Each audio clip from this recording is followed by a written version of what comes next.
I'm very worried. Still. I have a feeling this may not go well. And I'm really curious what Edgeworth actually knows about this situation now that we've established he's seen the card from The Killer, we're assuming, before. Yeah, it is Justice for All. I was right. For some reason, when I was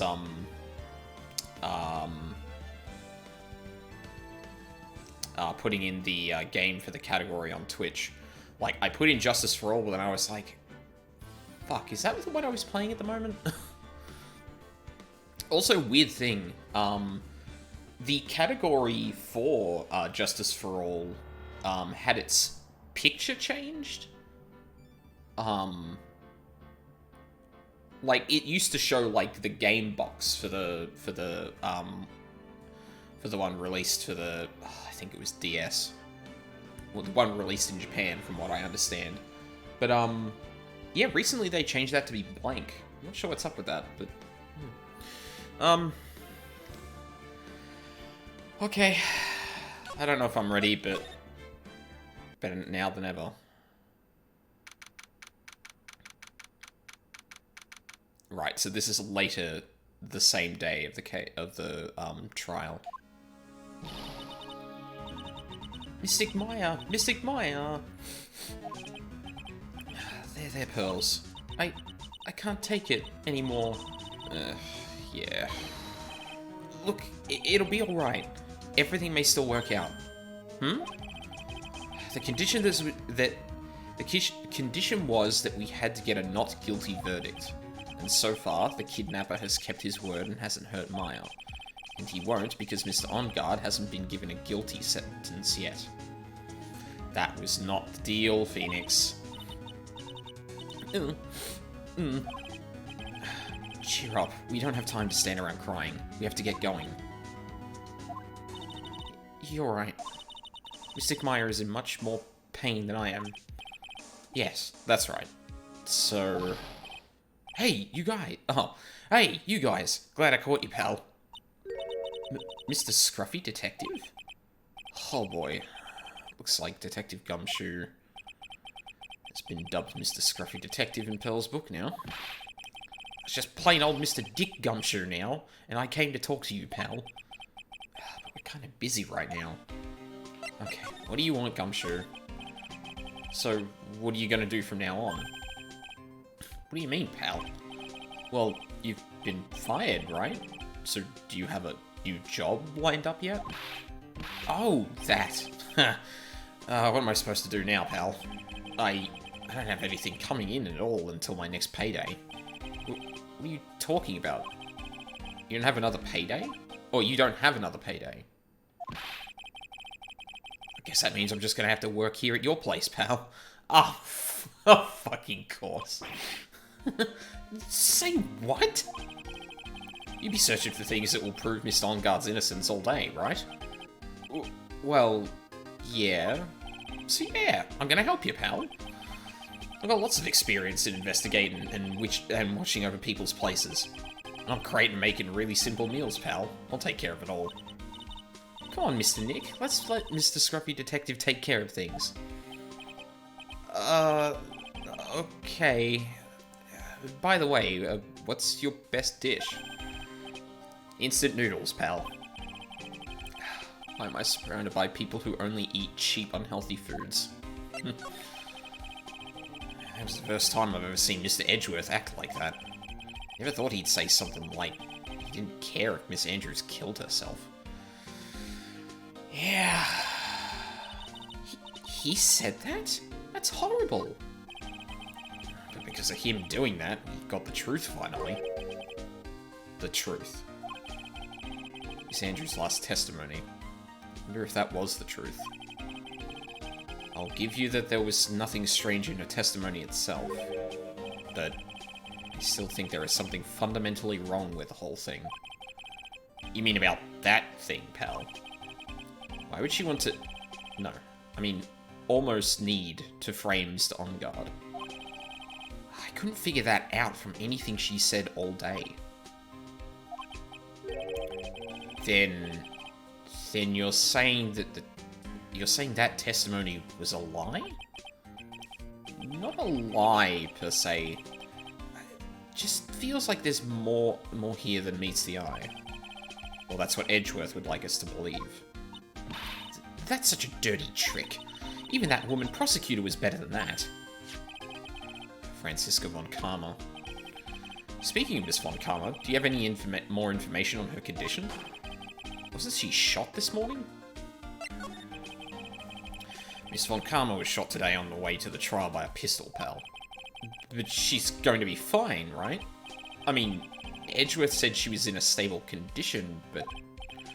Well, she was shot in the shoulder, so she's okay and still hanging in there.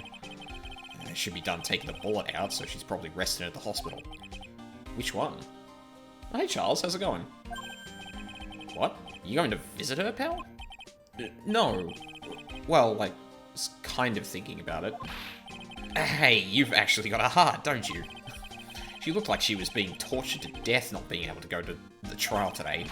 So maybe it'd be good for her if you went and let her whip you for a bit, pal.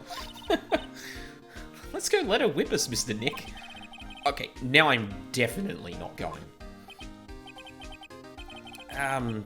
Let's see. The name of the hospital. Oh yeah, the Hottie Clinic. Of fucking course. Ugh, that name sends a chill down my spine. Well, I guess it can't hurt to stop by and say hi. Yeah. Might as well do that first. So, just to catch you up, Charles, in case you weren't here for the first little bit, this is just after the trial we had, so it's still like the afternoon of the same day. Never thought I'd ever come back to this place. This is a place in the second trial, I believe. Oh no.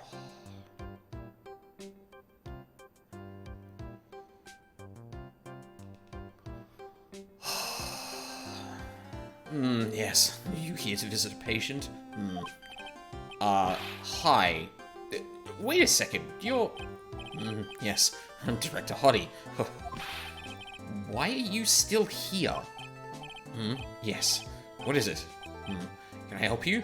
You can tell me. Yes. Director Hottie. Oh, hey, Edgeworth. Edgeworth? Yes, I'm Director Hottie. Oh, you're the man from this morning. Yes. What is it? Director Franziska. How is Franziska von Karma? You don't need to worry. Yes, she's in good hands. Because you see, I'm personally taking good care of her. So, backstory time. This guy is either actually the director of this hospital, or he's a patient pretending to be the director of this hospital. But regardless, in the case we were involved with, where we had to come here, he very explicitly told us that he took personal care of some female patients.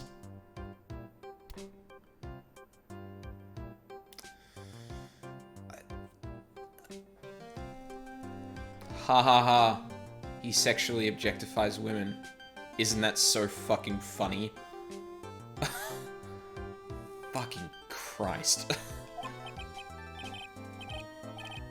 Yes, and that thing, that surgery, it went well. You have my gratitude. Wait, is he actually the director?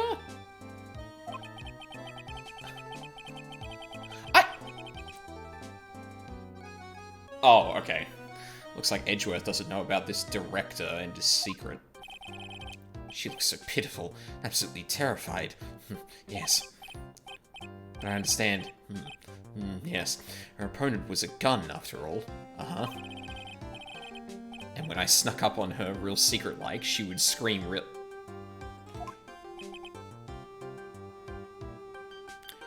Really? Nothing, Edgeworth? I see. Yeah, you're probably the literal only person in this entire story that deserves that whip. Fuck you. Good.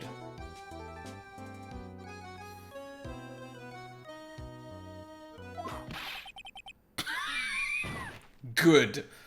Thank you, Francisca. Go back to your room. You're so mean. So mean. My frisky friend.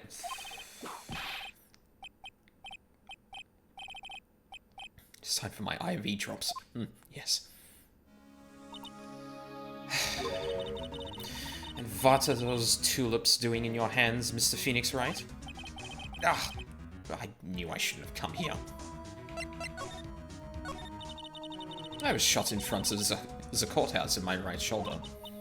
But it's not a big deal. This sort of thing happens all the time. I even had full intentions of running the trials this morning. Fucking what? But that would have been too much for you.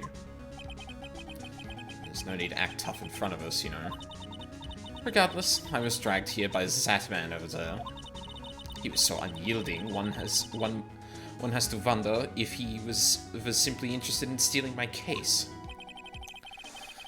It was the only logical course of action, given the bullet was still lodged in your shoulder. But by taking over the case, I found myself having to clean up after you in that irresponsible deal you made. I think I know what deal he's referring to. Miss Von Karma. You made a deal with Miss Andrews yesterday, didn't you? I don't know what you mean. In order to make sure you got your guilty verdict on Mr. Enguarde, you told Miss Andrews to not testify in court today. I don't know what you're talking about. Do you have proofs that I made such a deal? You're denying it? Looks like you were lucky, Mr. Phoenix Wright. If I had been in court today, this trial would have already be over. All while hiding Miss Andrews' own crime? That isn't my problem. Whether she had tampered with the evidence or not. I have only one objective, to find Enguarde guilty of murder. The ends justify the means, Mr. Phoenix Wright. The ends justify the means. Miss Von Karma. Adrian Andrews believed you when you said, if you don't tell the truth of what really happened, then Enguarde will be found guilty. And what does that have to do with me? Because of that, she is now in danger of being found guilty herself. Or because she believed in your words until the very end. That has nothing to do with me. She's just a weak person, that's all. But you had to know she was... Ow! I think visiting hours here are about over. So, if you'll excuse me. What's wrong? Why did she suddenly cut you off? Probably because she thinks I had the advantage in that argument. Edgeworth. What happened today at the trial, Edgeworth? That was not like you at all. I mean, I know you knew about Miss Andrews' condition. You could have made her testify as many times as you wanted, but to go that far... but she wouldn't testify about that until I said something. Listen, Wright. The courtroom is a garden of judgment. And I'm putting myself on the line when I stand in there. And that's why I made the witness do the same. That's only natural.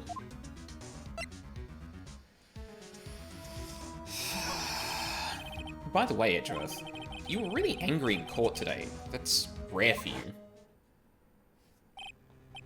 Witness?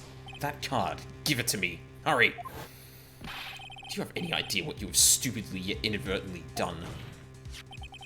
This... I can't believe you hid this from me all this time. That card. What in the world is it? You mean this? Listen, right. This is top secret information. You absolutely cannot leak this. A special investigations team has existed for a number of years, but few know of it. I understand.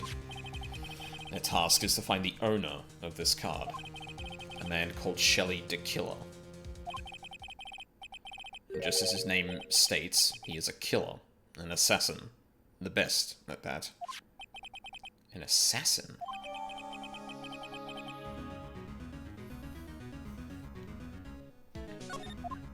Hey Zarboy, how's it going? So who is this Shelly D-Killer? D-Killer is the name of a long-standing line of assassins. Long-standing? The name first appeared about 100 years ago, I hear. Shelly is the professional name of the third heir to the D-Killer name.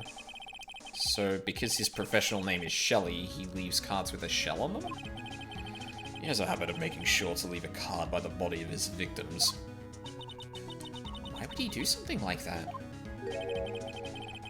We think it is part of his duty to his clients. His duty?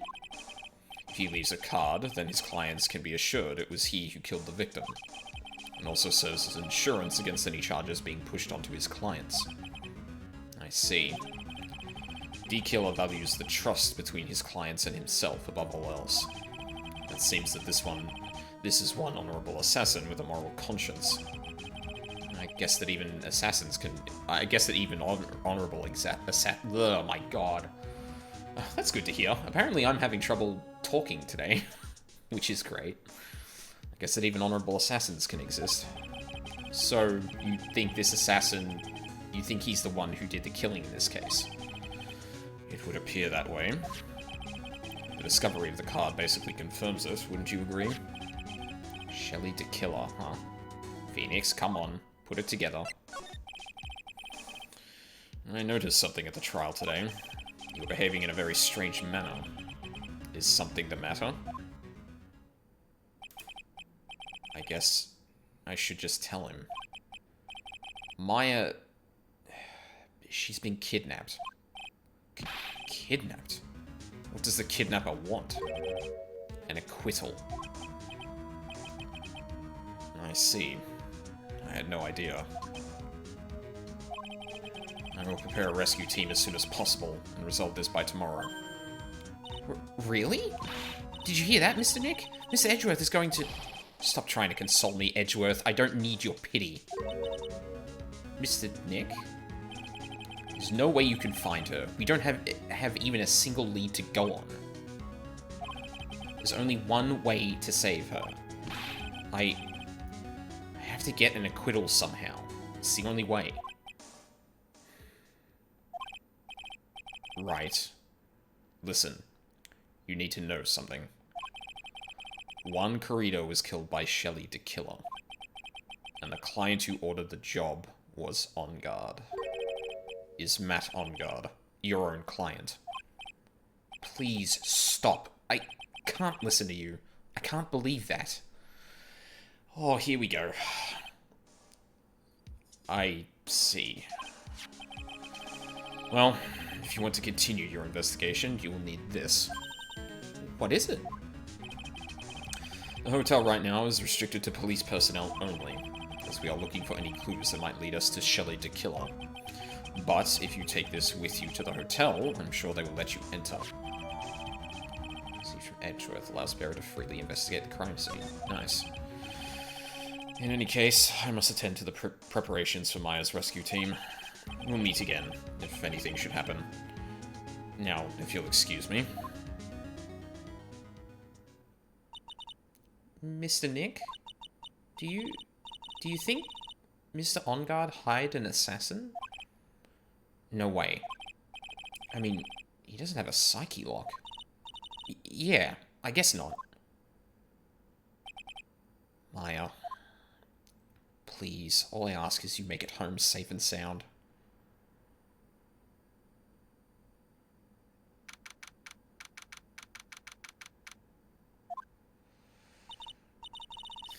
I guess even kidnappers could be a little clumsy. Clumsy enough to drop a card like this for me. And even though he said he was an assassin, I bet he's just making that up, like how Nick does with everything in court. Hey! I don't make everything up in court! Anyway, let's try out the card trick with this card I just found. Sounds like I got the door open. Okay, time to go take a look around.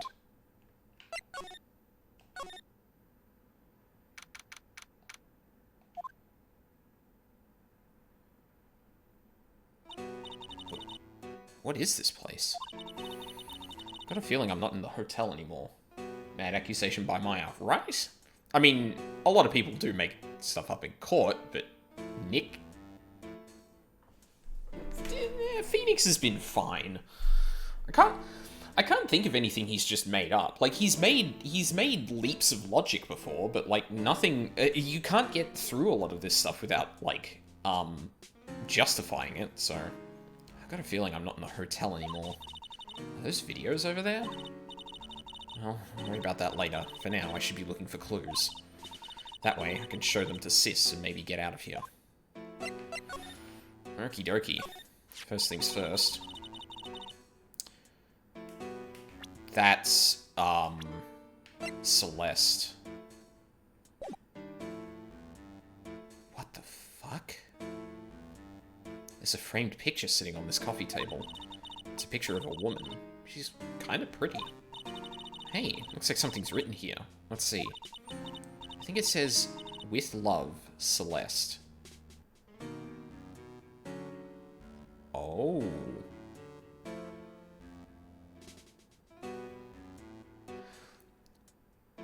So a couple of options here. Either, I'm assuming where we are right now is related to Shelley, now that we're now, which is now what we're going to call him.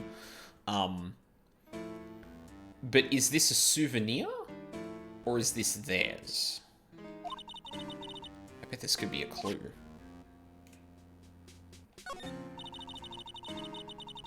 That's weird. What's a figurine doing on a sofa in a place like this? I think it's a bear. It's a souvenir. That I would bet a lot of money on this bear being from Kurita's room, because his room had like a shit ton of bears. So given that the bear here is likely a souvenir, this is probably going to be a souvenir too. So one thing taken from one Kurita's room, and I would guess the scene of Celeste's murder.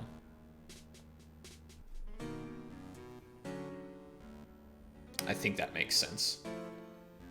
That's a good game. Okay, I'm lost. What's a good game? It's got a lot of cuts and slits on it. Celeste. Oh, fuck, yeah. I still haven't played Celeste. God, I really need to get around to doing that. I wonder if it's some kind of puzzle or something. Huh. Is that a doggy door? Locked. Of course. Doesn't look like I can use the card to open this door. There's a little hole at the bottom of the door. If only I was a little skinnier, then maybe I'd be able to crawl through here. It seems to suggest that this person lives with a pet, though. Or at least the apartment is outfitted like that. Oh, hey, it's a computer. Never really used one before. I have no idea where the power switch on this thing is. The eternal struggle. Drat, there goes my plan to use this somehow to get out of here. That's kind of flimsy, but I'll take that. What is this thing? An antenna, I guess? And this is a VCR. Sure are a lot of electronic gadgets here. But what is an antenna doing here? Oh, this simply will not do. I cannot have you wandering around at will. Yeah! That... Oh, God. The fucking silhouette freaks me out so much. What's neat about this version is because it's high res, I'm seeing details I haven't seen before. Yeah, that's what I've heard a lot. Apparently the animation does suffer a bit because it doesn't quite look as clean. When it was kind of like a lower frame rate and a bit more pixely. But you definitely get to see a lot more of the room, which is neat. It seems your Mr. Right is truly concerned about you. He is? For now, I would suggest you remain cooperative.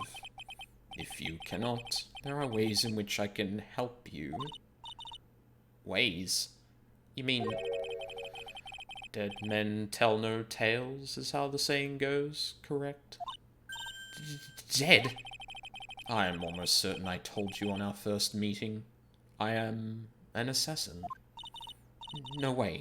You're lying. I mean, an assassin? People are not always who they appear to be.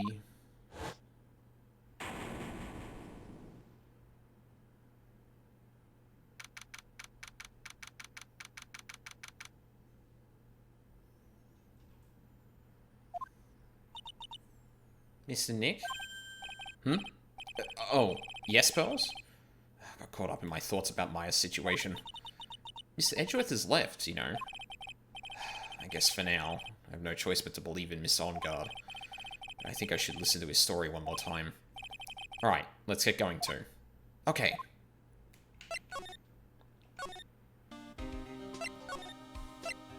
Oh god, here we go with the disconnected fucking locations again. Detention center, visitors room. I'm sorry, but visiting hours are over for today. So what did I think of case 3 of this game? I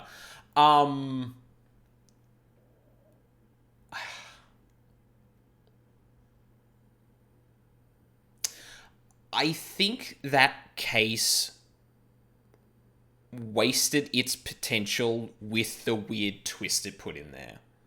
So, the whole thing about how the cape gets onto the statue, or the bust, is... I might talk about it in the break or something like that, because it'll take me more than a couple of minutes to kind of get my thoughts out, but I think it had a lot of wasted potential, and I think that particular twist is responsible for most of it.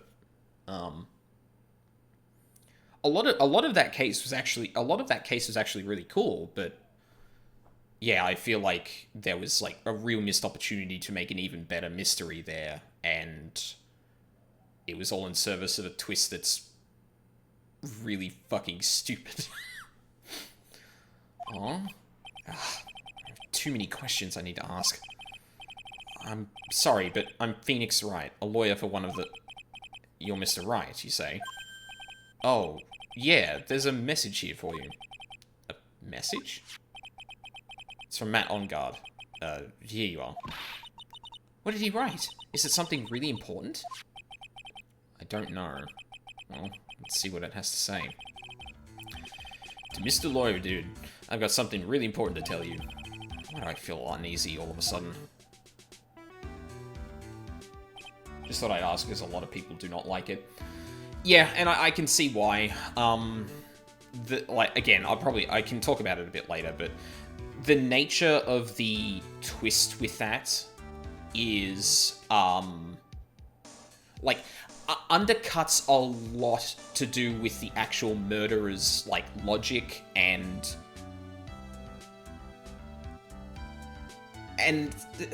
the logic behind how that works doesn't even fucking... anyway, yeah. I'm not a fan of that twist. I think a lot about that case is actually cool, but that particular moment I can see why people hate that case. Definitely. Oh, Mr. Wright. So, actually, I have a favor to ask you. I have this cat named Shu. I didn't put out a lot of food when I left the house, so he's probably pretty hungry. You think you could drop by my house and feed Shu for me? Could feed Shu for me, dude? My house is just a little ways down from the hotel, alright? Uh-oh. I don't like where this is going. We saw a pet door where Maya was. This is terrible. Let's hurry. We have to feed his cat. I'm sure poor Shu's stomach is growling by now. Yeah, I guess. Please feed my cat Shu. My house is just a little ways down from the hotel. Client's request is a request. Guess I should go check up on his cat. Go here, then here. Alright now, Mr. Nick. Let's go look for clues. We have to, for Mystic Maya's sake. You shall not pass. That's gonna be old bag. Yep. Yeah, Miss Oldbag. Don't devalue my name and turn it into a gasp, you spiky-headed pettifogger. What? Because of you, I've been made to look like the bad guy again. Though I did get a piece of gum from Edgy Boy, just as he promised. But what? Okay. Yep. Just keep going. Yep. Clearly, it's all my fault. Ah, Miss Oldbag. Keep your hands off me. This helmet is airtight. No air gets in and out. No air gets in and no air gets out. Why the fuck are you wearing it? Hey, Diz, how's it going? What the fuck? What's your uniform? What the hell? Then why do you keep putting it on?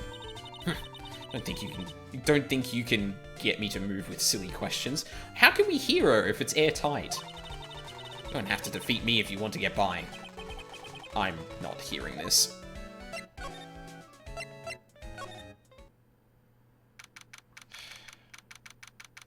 On Guard Mansion. Oh. Sure is dark. I'll go turn on a light. Ah, okay. Yeah, it's not the same place. Well, at least not yet. I want an emote in 14. You can win emotes in 14? Yeah, okay. No, I get what you mean. Sorry, I was thinking like emoji emotes, not character emotes. Wow. This is what a star's house looks like. Must be nice to be rich. Oh, actually, hold on. Come on, Mr. Nick. Let's find Shu, the kitty cat. Shu! Kitty! Oh my god, it's so fucking cute. So I guess this is Shu.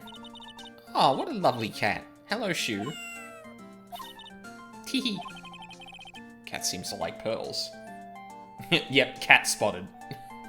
Yeah, the free company my Cactuar character joined did I guess that... Oh, okay, I see. Pardon me.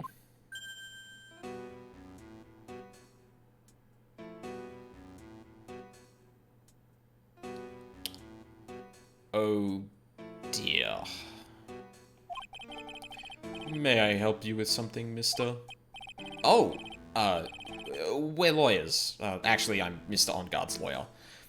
Phoenix, are you fucking serious? You cannot be serious. You do not recognize this guy. The Masters... Then you must be Mr. Right. Yes. It's a pleasure to meet you, your wonderful self. I am the family butler, John Doe.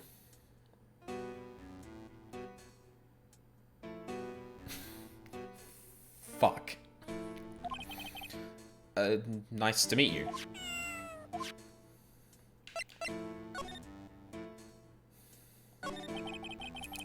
You must know all sorts of things about Mr. On Guard, right? Honestly, sir, I don't believe my master is capable of such a foul deed as murder. And, anything else? No, not especially. It is not appropriate for a lowly servant to speak of the master or his affairs. Typically butler-like, as it were. Well, I mean... Mr. Doe, how long have you served at this residence? Oh, well, sir, I would have to say maybe about 1 year. And, anything else? No, not especially. It is not appropriate for a lowly servant to speak of himself and his affairs. You know, I would have thought Mr. On Guard the kind to have a maid over a butler. Yeah. Yeah, probably. Yeah.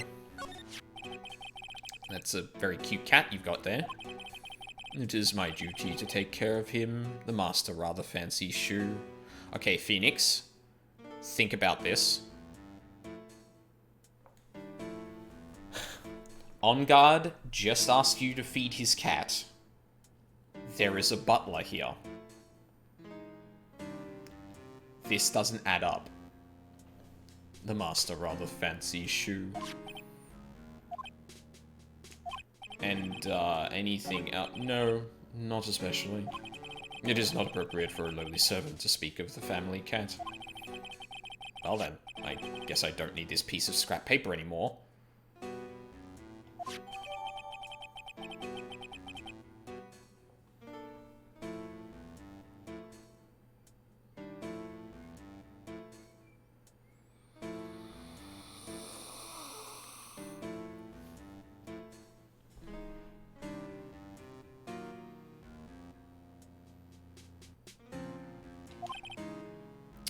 Well, I'm afraid I must take my leave of you now.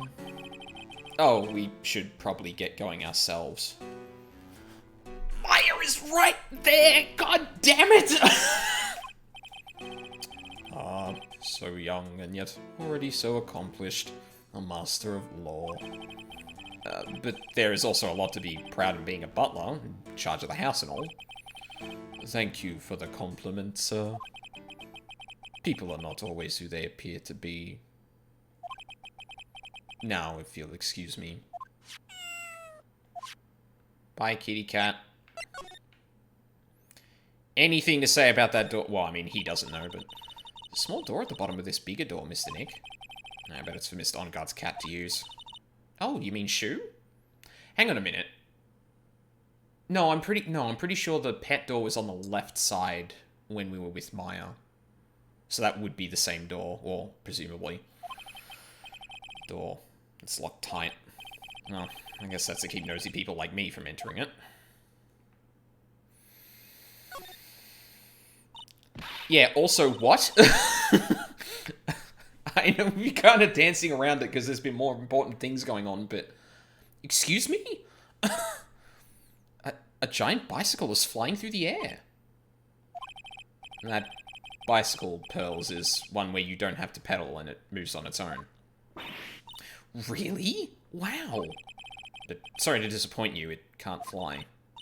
Oh, that's too bad. Is there anything I really care to... Oh, there's a giant cooking hearth here. It's actually a fireplace. How are they different, Mr. Nick? Well, I mean, they're not, but in purpose. You know, I've never actually seen a hearth before, come to think of it. You should come and visit Fane Manor then. I'll show you one when... I'll show you one when you do.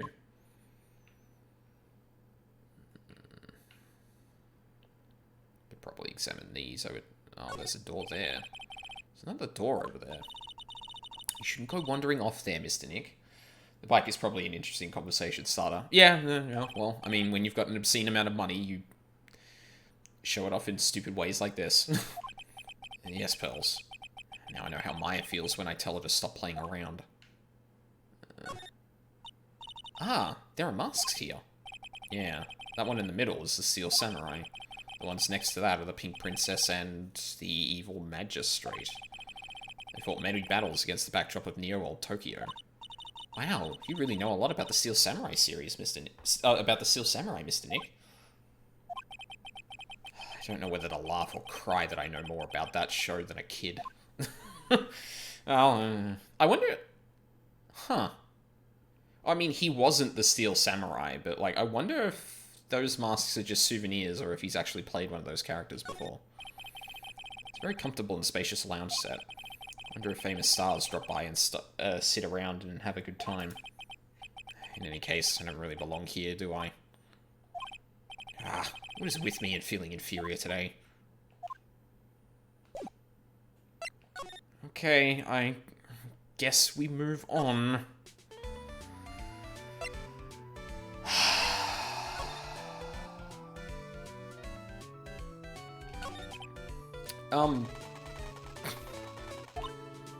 Ha! You're a million light years too early to be asking me questions, whippersnapper.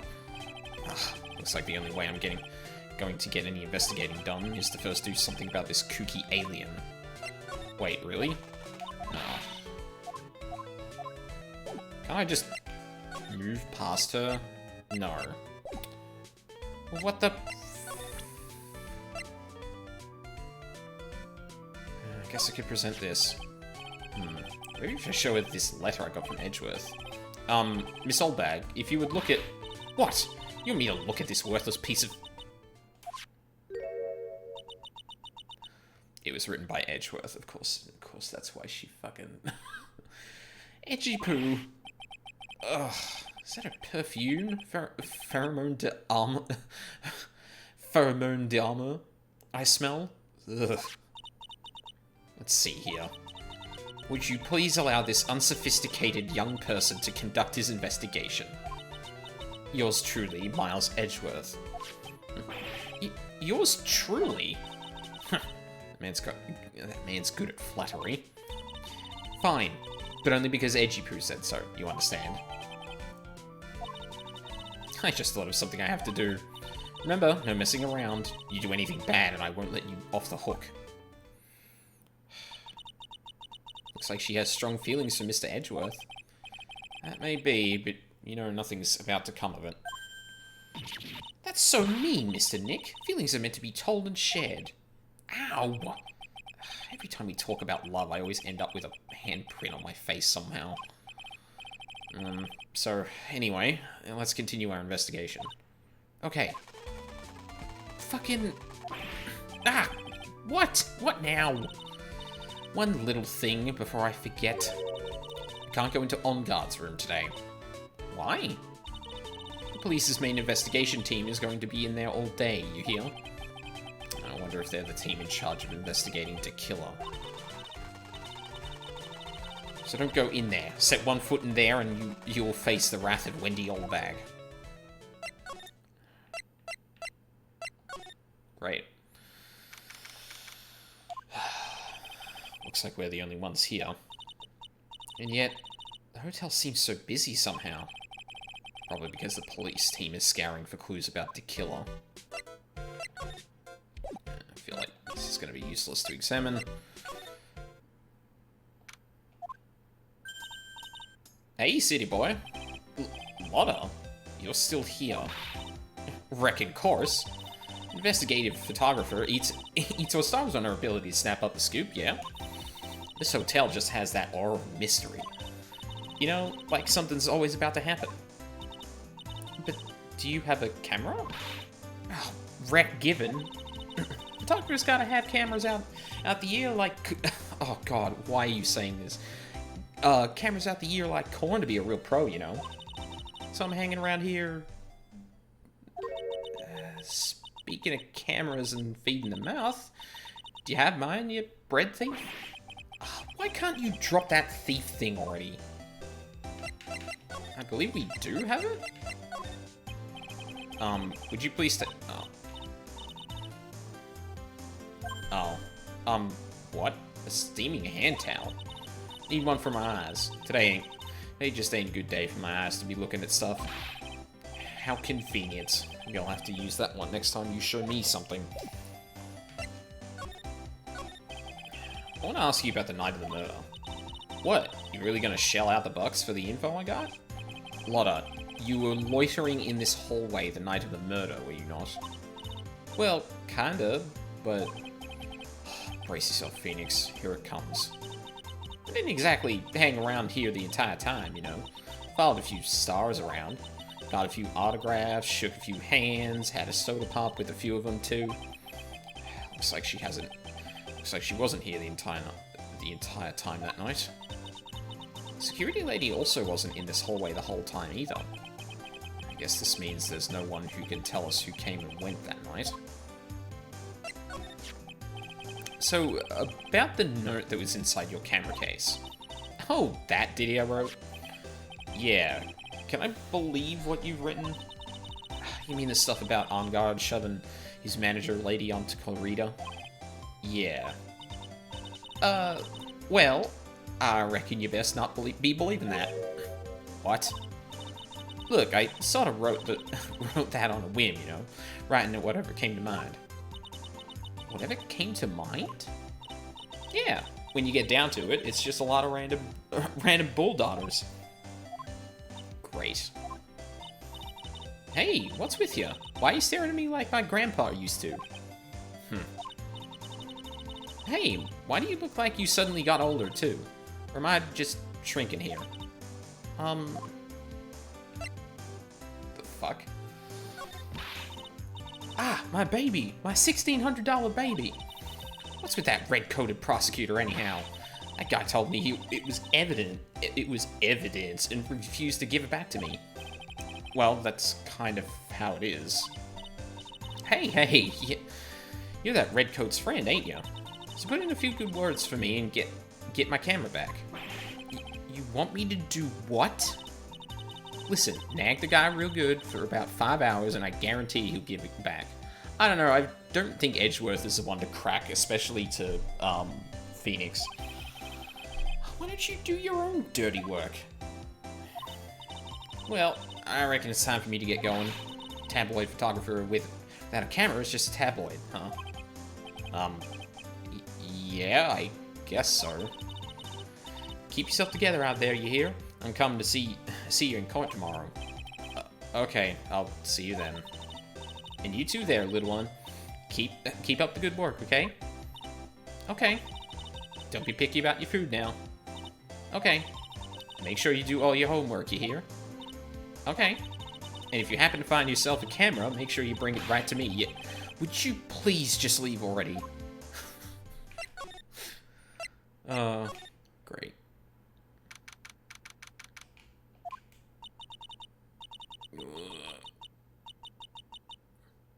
What the fuck? Mr. Nick? What is that otherworldly, ghastly moaning? I hate evil ghosts. I don't think it's a ghost. Maybe it's a demon? Excuse me? What you're calling a demon, brat? Ah! Zoinks! It's the alien! Who are you calling an alien? Oh, it's just you, this old bag. What are you doing here? What is wrong with young'uns today? Came down here to pay my respects to my poor Juan, and you're disturbing me. At the scene of the crime? You fucking insane? Man, this room is unbearable. Ugh. That almost got past me.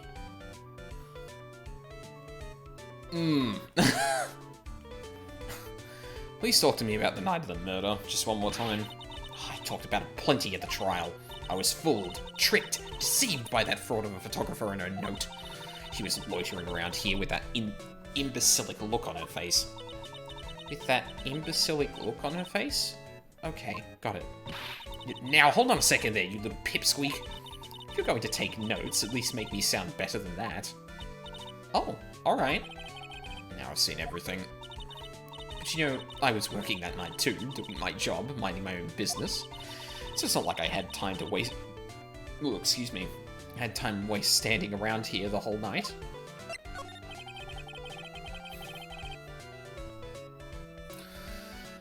I was wondering if you could tell me a bit more about Mr. Kirito. He was the most popular star, you know, especially where it counts in my book. Oh, especially where it counts in my book. But I heard that he was lagging behind in polls against Mr. OnGuard. Well, that's just a recent thing. Bad luck and all that, you know. But he was going to become an even bigger star than he used to be. Look, just look at this mountain of presents. It's a show of the mountain of feelings all his fans had for him. Yeah, the mountain is pretty big and certainly nothing to shake a stick at. Mr. Nick? What is it, Pearls? The presents. They're all bears, right? She's got a point. There isn't a single thing here that isn't a bear. All of Mr. Kirito's presents from his fans seem to be bears. Oh, that's because you can't think of one without thinking about bears. Bears? Why bears? You don't know? When my dear Juan was training, he fought barehanded with a bear. He refused to give in and let the bear win, but after the fight, they became friends. Wow, what a heartwarming story. Look, it's just like in those young people's dramas. I can see those two tucking out. Down by a river going, You sure can fight. You too, bub. You too. Did all that really happen? It's in his biography, bub. What a load of crock. So ever since then, fans have been giving him bears as presents. Yeah, nice. Bears.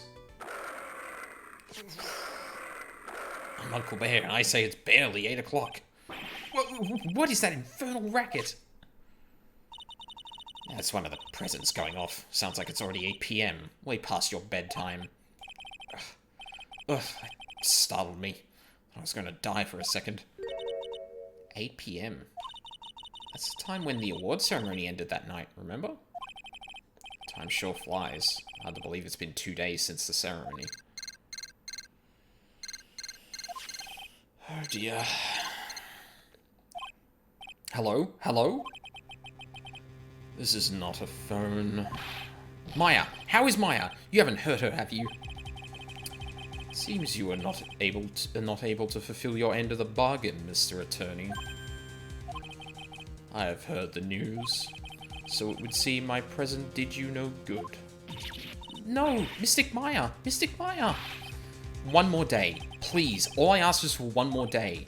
I'll get a not guilty verdict for sure this time. Please. I suppose if I must.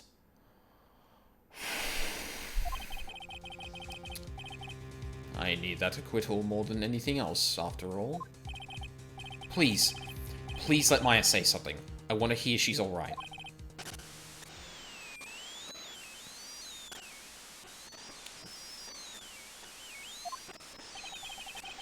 What is with this static all of a sudden? Hello? Hello? It seems he's bad. Connect. Damn it. Did the transceiver just suddenly break? Excuse me. What happened? I don't know. All of a sudden it became nothing but static. Ah, Mystic Maya. Mystic Maya. Why did the transceiver suddenly break like that? Should probably have an electronics expert look at it. Sooner the better. Who would I even talk to about that?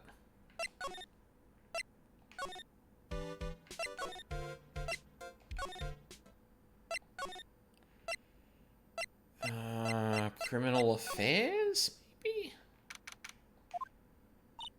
Wow, everybody looks really busy with something or another. They're probably strengthening the evidence for tomorrow's trial. Hey, hurry up with that, will you? Pass that victims list around. You've got to be kidding. There's over 100 people on here. Mr. Nick, is Mr. Enguarde really that big and bad of a criminal? Actually, Pearls, never mind. It sounds like they're working on a different case. Radio. What's going on with that radio?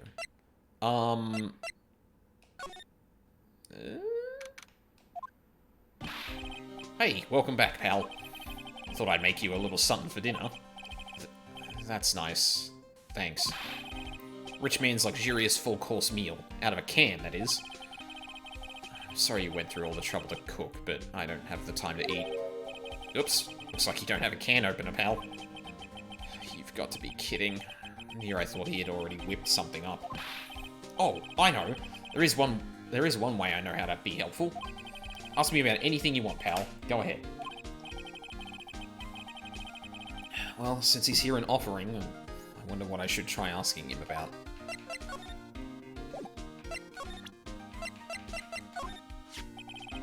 Transceiver? Oh, Mr. Nick. You should ask Mr. Scruffy Detective about that thing. What thing? Oh yeah, this thing just up and broke all of a sudden. Seriously, it's great to catch one of your streams on time again. It really helps to chill and forget about my weekend low. That's good. I'm glad. Like, I mean, it's kind of why I'm streaming, to kind of offer something like that. But I'm glad that's a thing. And I'm glad you're able to catch it, Diz. I know my streaming on the weekend has been very sporadic as of late, just because of my sleep schedule and like stuff getting in the way. But yeah, I'm trying to be as consistent as I can, at least on the Saturday. Like Sundays are kind of a crapshoot sometimes, but yeah, I'm glad. It broke, pal? When I was talking to the kidnapper, it just suddenly broke into static. Look, it sounded like this.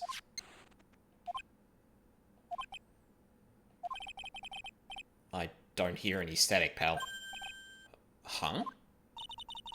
Maybe it fixed itself? That's strange. I'm sure it was making a loud static noise. Unless it was on the other end. Which would be my guess, to be honest. Maybe. Maybe what? Maybe it was electromagnetic interference, pal? Electromagnetic interference? Electromagnetic... Fucking god. So what is electromagnetic interference? It's something that happens when a radio gets mixed up with another signal, pal. Oh. When you put it that way. I don't understand what you're talking about.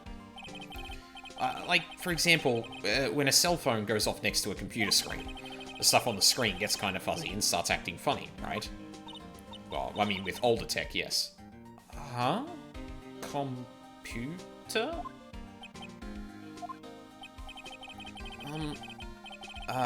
It's like when you use the dryer next to the TV and the screen starts looking weird.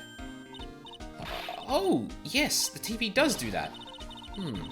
Okay, so that's what you're talking about. She seems amazingly happy at being able to understand this.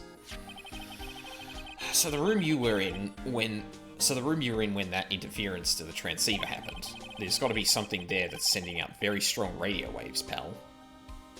Oh. Huh. Something like... like a listening device or something? Ah. Hey, speaking of that, where were you when it happened? We were in Mr. Kurita's room. The scene of the murder.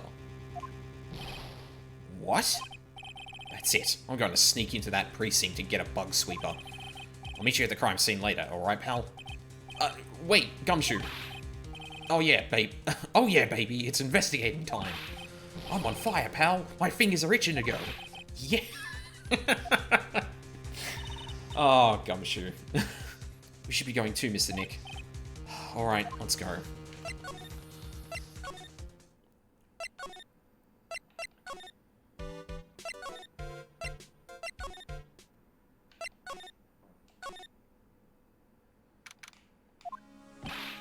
Hey, you're finally here, pal. Sorry to keep you waiting. Do you have the, bug sweeper? Well, you see... I got busted trying to sneak in, pal. And suddenly I'm staring at the precinct doors. From the outside, I mean. So, yeah, I couldn't get one of the police bug sweepers.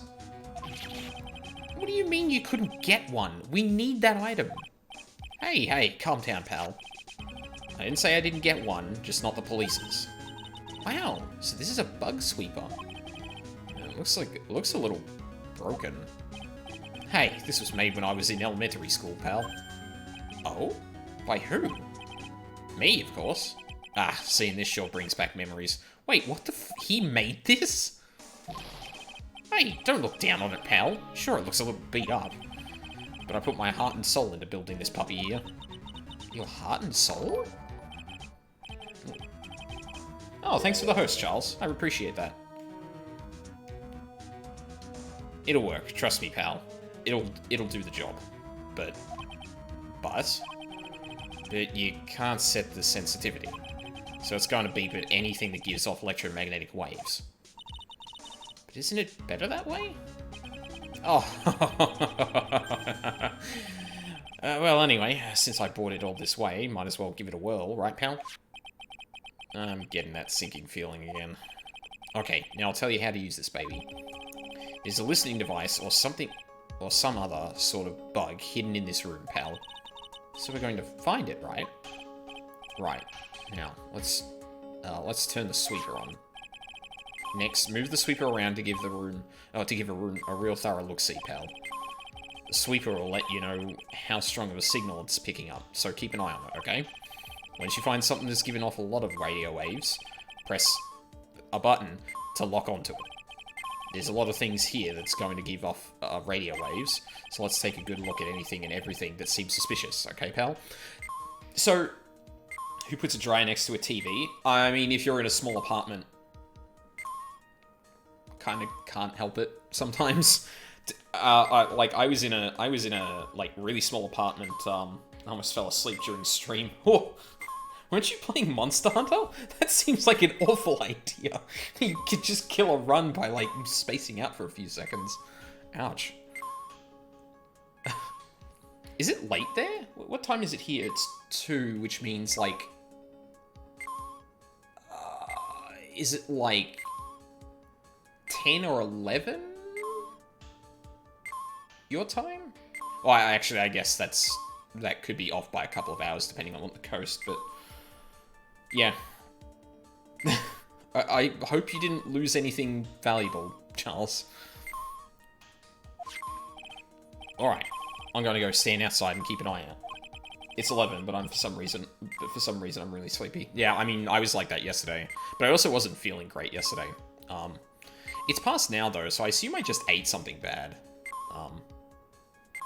Which is funny, because something I cooked during the day, my roommate was like, does that smell funny to you? And I was like, no, it smells like it usually does. But maybe she was actually onto something. And no, I barely won the fight. Okay, well, at least you did it.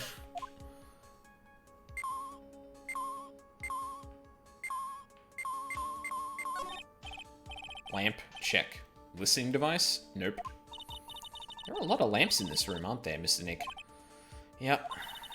And they're all on. You shouldn't do that, Mr. Nick. Don't you know that's wasteful? Yeah, I'll be more conscientious from now on. Sorry. Yeah, of course that would. I don't really think the listening device is in the TV of all places. Looks like the TV was left on, and it's now showing an old samurai movie. Yeah, this channel plays all sorts of international movies, as well as domestic ones. You know, every time I watch one of those old movies, I always think, wow, these Japanese stars are really good at English. Yeah. When I grow up, I want to study Japanese. So fucking backwards. Should probably keep my mouth shut here and not destroy your dream. Ah, what a lovely bear. Oh, Jesus. Ah! This must be one of those fancy bear-shaped toy robots. It's a robot? It's a real robot? Yeah, it's a real one. Mr. Nick. Yes? How many horsepowers is it? How many horse...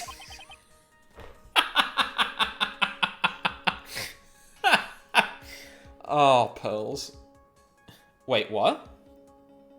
Wait, what to what? Sorry, I just looked over then. Well, look, it's a bear, so, yeah.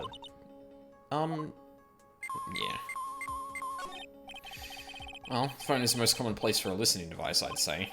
But let's take the receiver. Aren't they Japanese? No, so this is a Japanese game, but I believe... I don't know if it was... this is a Japanese game. It was made by people in Japan. But I don't know if this is the same for, the Japanese version of this game, but the translated version of this game places this in an America-like country, let's say.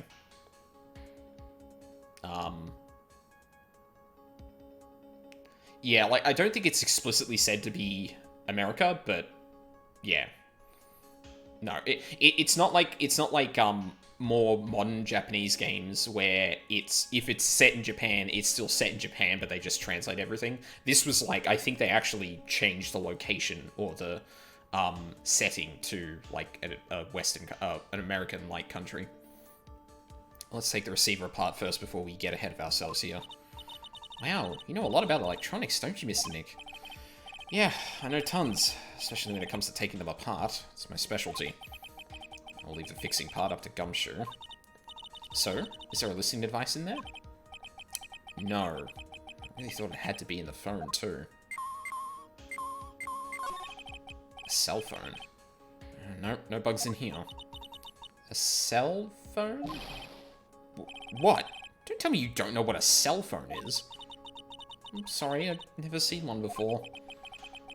Now that she mentions it, my cell phone couldn't get any reception while I was staying in Kurain Village.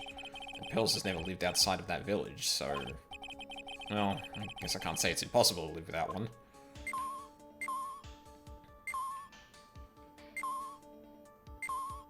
I mean, yep, but that's a lamp. The radio is on and playing something. Oh, it's Kids Question Corner. Professor, why is the Earth round? Yes, why is it, Mr. Nick? Why don't you listen to the radio program a little more, Pearls? Okay. Oh, the water in this hot water pot has run out. It's funny. Oh, she's like, Amit. Yeah, she's like, I'm just realizing that some artists had to individually design those bears. Yeah, like distinct, distinct bears, like, all over the place. She's not Amish. It's more like she's like a monk. Would probably be the, like, closest to it. Which is weird because, like, there's just, like, Asian-style monk villages in this America setting. I don't know, like, so a lot of people do talk about, like, there's a lot of, like, discussion about, like, how much you should, like, change and translate when you're translating a game over like this. I personally prefer, like, the way, like, Persona and Yakuza do it, where, no, this is set in Japan. Everyone is just speaking English for the convenience of it, right? Well, I guess in Yakuza, it's not necessarily that case, but, like, I much prefer that rather than, like, trying to move it to thing. Persona 1 did it the worst. I haven't been that far through Persona 1, but, yeah, it's not great. But it's also from around this time, too, so, like, clearly people were still grappling with, like, how much do we actually kind of, how much do we change? How much of the setting do we have to change to make it fit with, international audiences? And I think, honestly, like, the best thing, in my opinion, is to just keep it set where it is and just translate it, like, because then there's, like, you don't get, like, the really laughable and memeable stuff, sure, but it just feels more, complete. Like, it is just a game in Japan that's been translated, not something that's been moved, like, to different settings. Set it in the US and made the Japanese kids white and blonde. In Persona 1? Did they? Oh, hold on. I am playing the remaster, which I think is the Japanese version, not the PSP version. Okay, that's the one I'm playing, because I was playing it on the PlayStation TV. So, okay, no, I wouldn't have run into that. You also get Mark Hamill as Majima. Yeah, exactly. But, like, you don't get this weird thing where it's like, ah, yes, the Amish, like, the American equivalent would be Amish, but she's clearly, like, the attire is, like, Japanese to a T. But then you just get this weird thing where it's like, we're in America, but Pearl is dressing like this. Yeah. Anyway, I'll go get more water for it. Okay, sounds good. Looks like she's forgotten all about looking for the listening device. I know in Japan there are certain places like Kurain, minus the spirit medium stuff, which tend to be very small. Yeah, it just makes it a little bit weird that, like, they try to move it to America, but, like, keep all of that stuff. It seems like it'd just be easier and would have less friction with the translation and that to just not do that. See, and that's why I thought she was Japanese. Yeah, it's an easy mistake to make, because if you don't have that context, like, you could easily mistake it for Japan, but then they're all talking as if they are speaking English in an English-speaking country talking about Japan, whereas the only oddity you get in something like Persona is just that you get characters in English saying, man, I wish I knew how to speak English, or stuff like that. Mark Persona 1 off stream. It's not great. I'll have to have a look at that then. What's this? Sort of like a... what? Oh. It's a coffee thing. Oh, well, it's kind of like a water hot pot, I guess. But instead of hot water, coffee comes out. Really? This pot can do that? Is there a pot that orange juice comes out of? I don't think there's anything like that, Pearls. Sorry.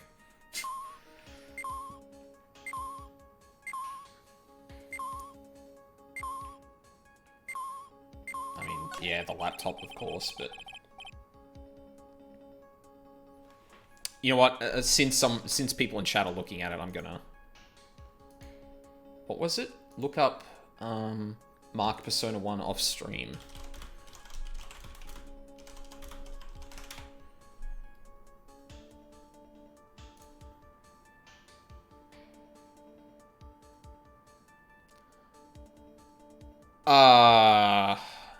Fucking what?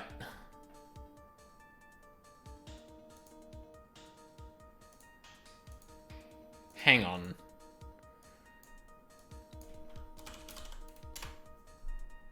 I'm gonna use Google image search just to make sure I'm not pulling up some weird shit. Mark Persona 1 off stream. Oh, no, just Mark Persona 1. Why am I putting the...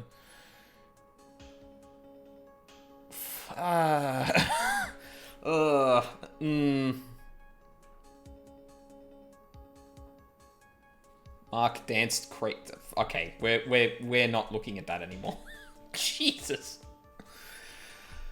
Ah, Japan, why? There's no listening device in the notebook computer. Huh. What's a notebook computer? Do you know what a notebook is? Yes, it's a small book with paper that you can write on. So? Well, that thing is like a notebook in a way. It's basically a small laptop. Mr. Nick, what's a laptop? This TV's remote control, but it doesn't look like the listening devices in here. So I was thinking, I wonder if a TV remote works on other things, like... Could I make you change your expression like TV channels? Zap. Hey! If I could. Oh, the people I would give the old mute button to. Atlas has a history with weird decisions and controversies. Yeah, they sure do. Well, I don't think it's going to work on me. Why don't we try it on Maya tomorrow, okay? Okay. Well, it certainly looks like an alarm clock. What's wrong? Why do you look troubled? I just can't imagine the listening device being inside this alarm clock. It just sort of reminded me of something that happened a long time ago. Oh. Well, anyway. Looks like the listening device isn't here.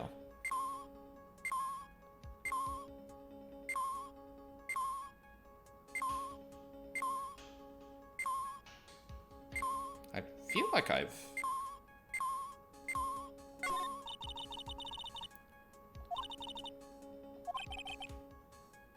What? Oh. And here we have a dryer. Nothing unusual here, I think. A dryer? Oh, if you use it next to a TV, it'll make the screen look all weird, right? Yeah. And when that happens, it's called electromagnetic interference, right? Hey, good memory, Pearls. I will never forget it for the rest of my life. Wow, there's a really delicious loaf of bread in here. Looks like it's been on keep warm all this time since the murder. Well, Mr. Scruffy Detective always says got to keep the trial and crime scene warm. I think the keep warm in that case is a little more metaphorical.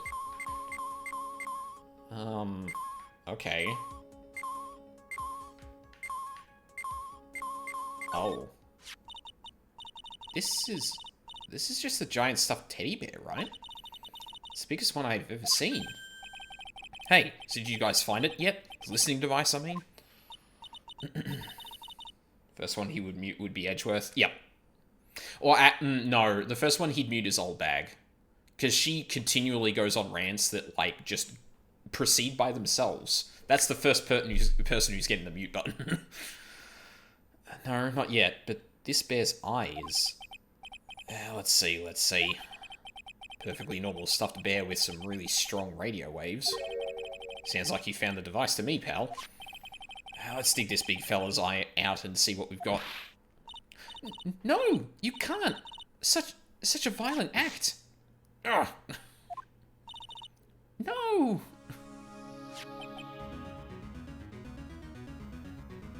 Oh, fuck.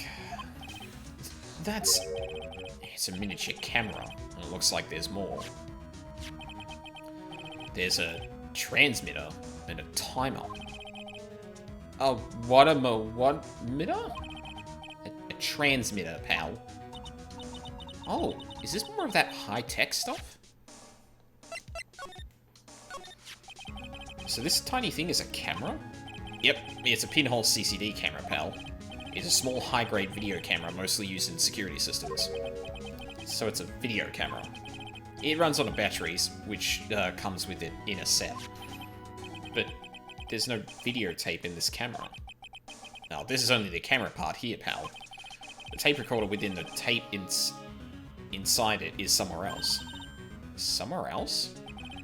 The footage is changed into radio waves and then it's sent to that recorder. Someone's peeping. Yep. Someone was also peeping when... okay, hang on. So, order of events. The alarm clock goes off to say it's 8 PM. Then we get something on the radio. Something on the radio from the killer.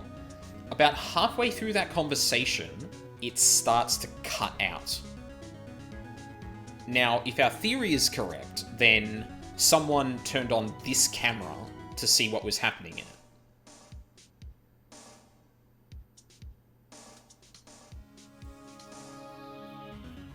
So the question is, who used the camera? Well, whose camera is it?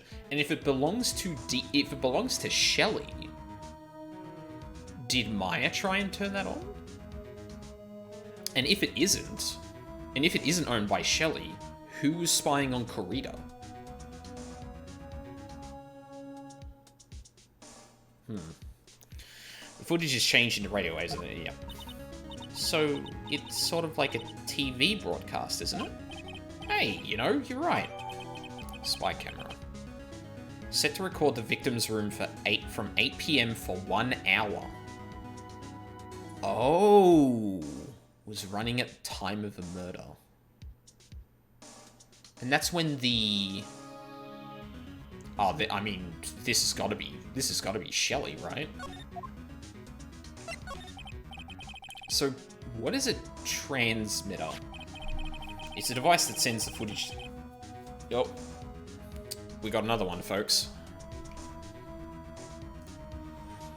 Excuse me one moment. No, mod view. Thank you.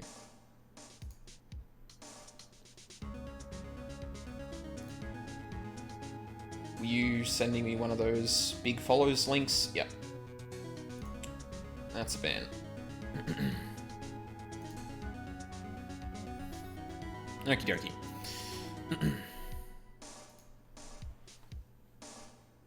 It's a device that sends the footage the camera took to a specific destination.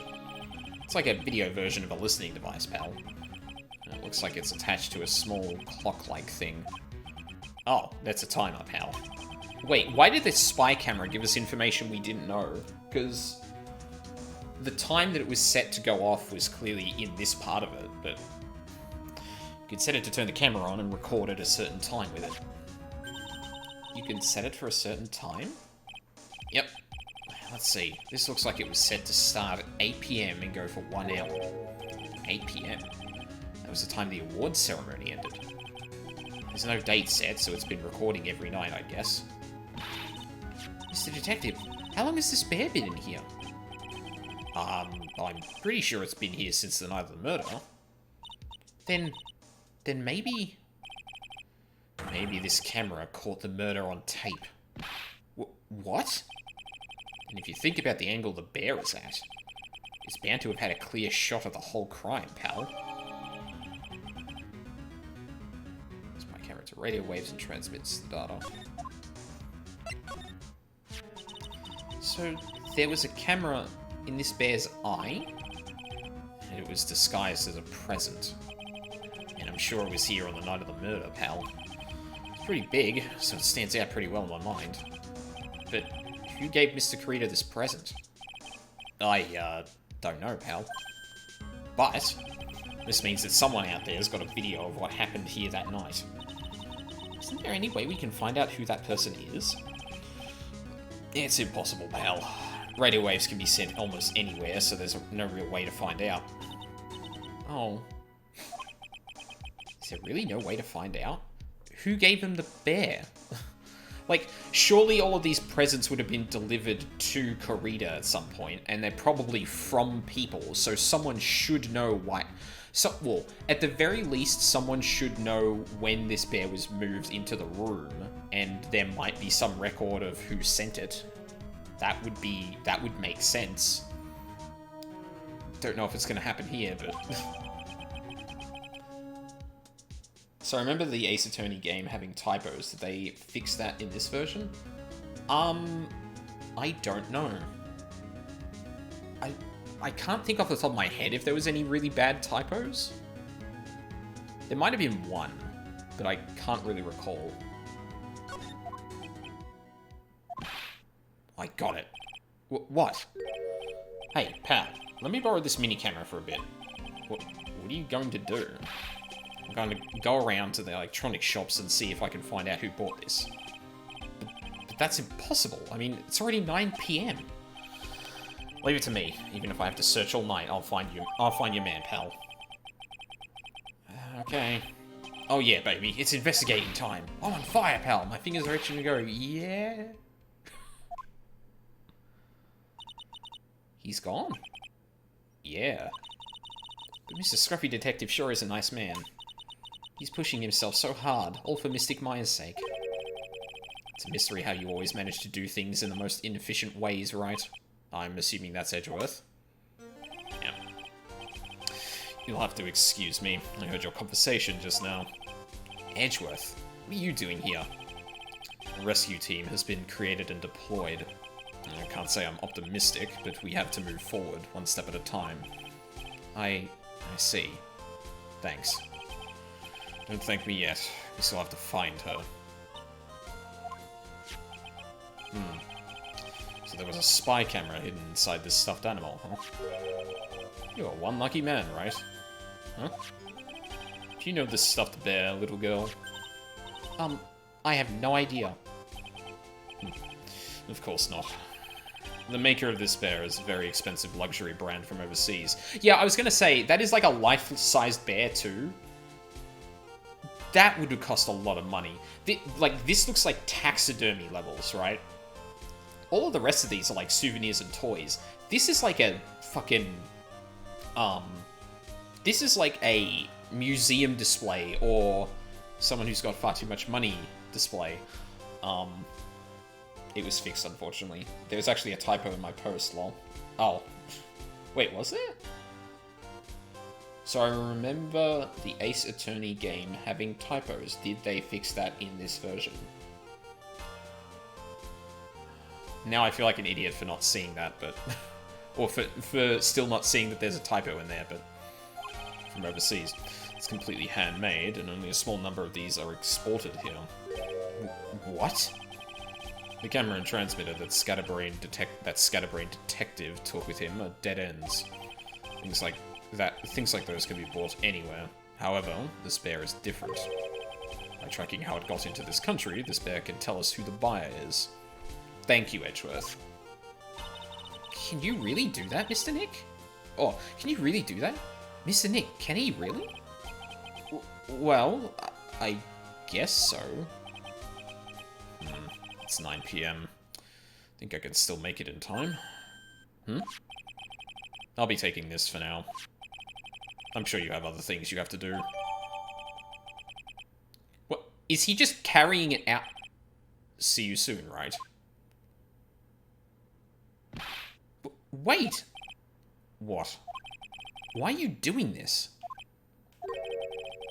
I have no interest in explaining myself to someone who cannot comprehend.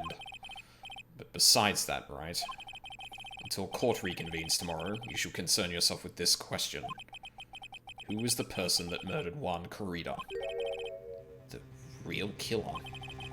You really still think it was Adrian Andrews? To be honest, I don't know anymore.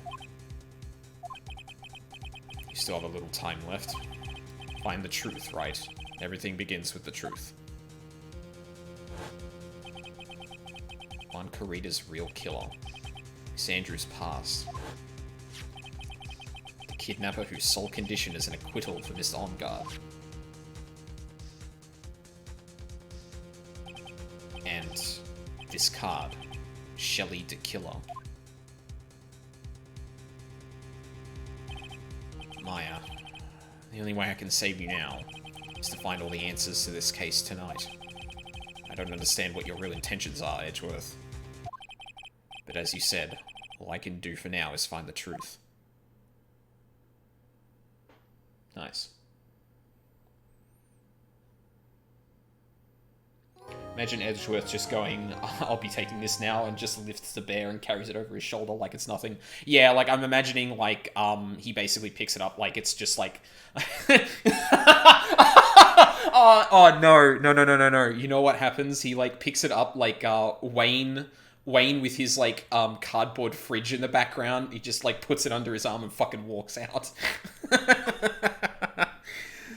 That's fucking hilarious. You want the truth? There is no bear! I lied! 9:14. Okay, we're still here. It's past 9 PM already, isn't it? I wonder if Mr. Edgeworth has already found Mystic Maya. These things take time. I'd say probably not. Police are professionals, Pearls. I'll find her, so don't you worry. And if we can win a not guilty verdict tomorrow, then everything will be okay. You're right.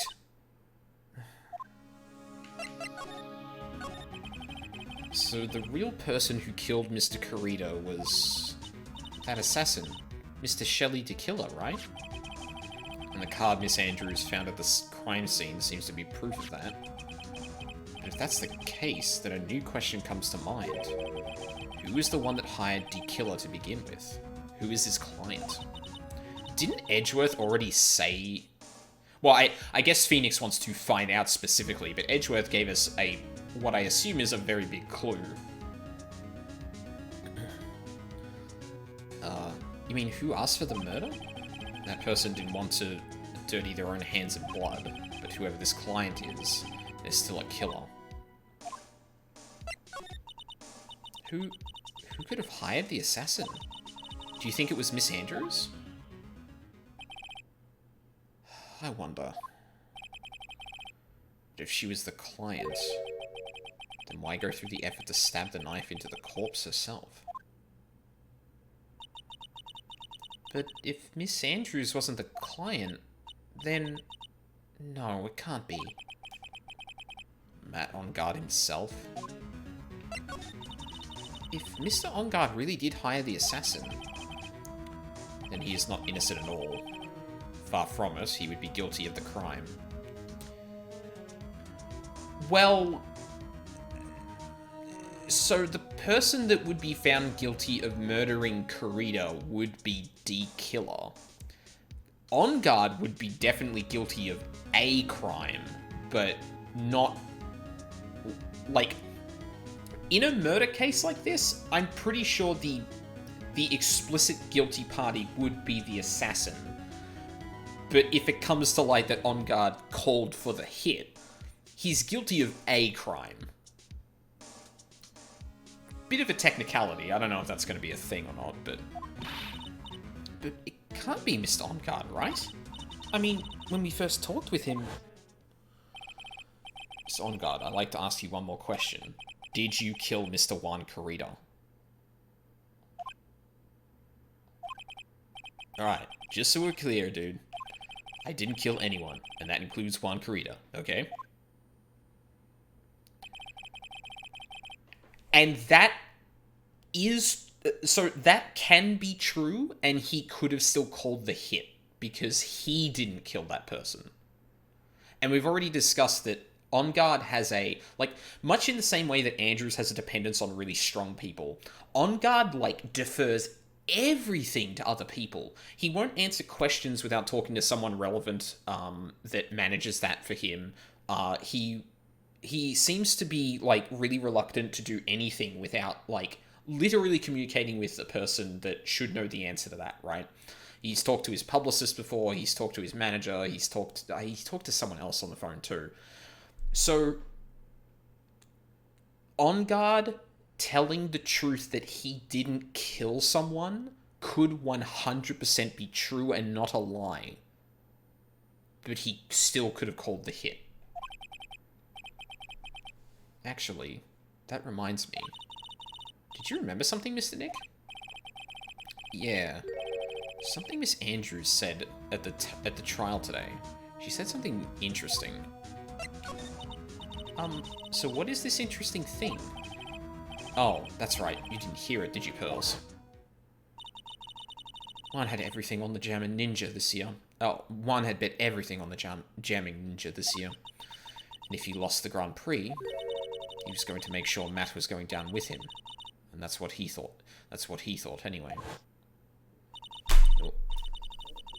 Something on my screen. It looked like somehow Juan had in his hands a secret so powerful that it would destroy Matt's acting career had it been revealed.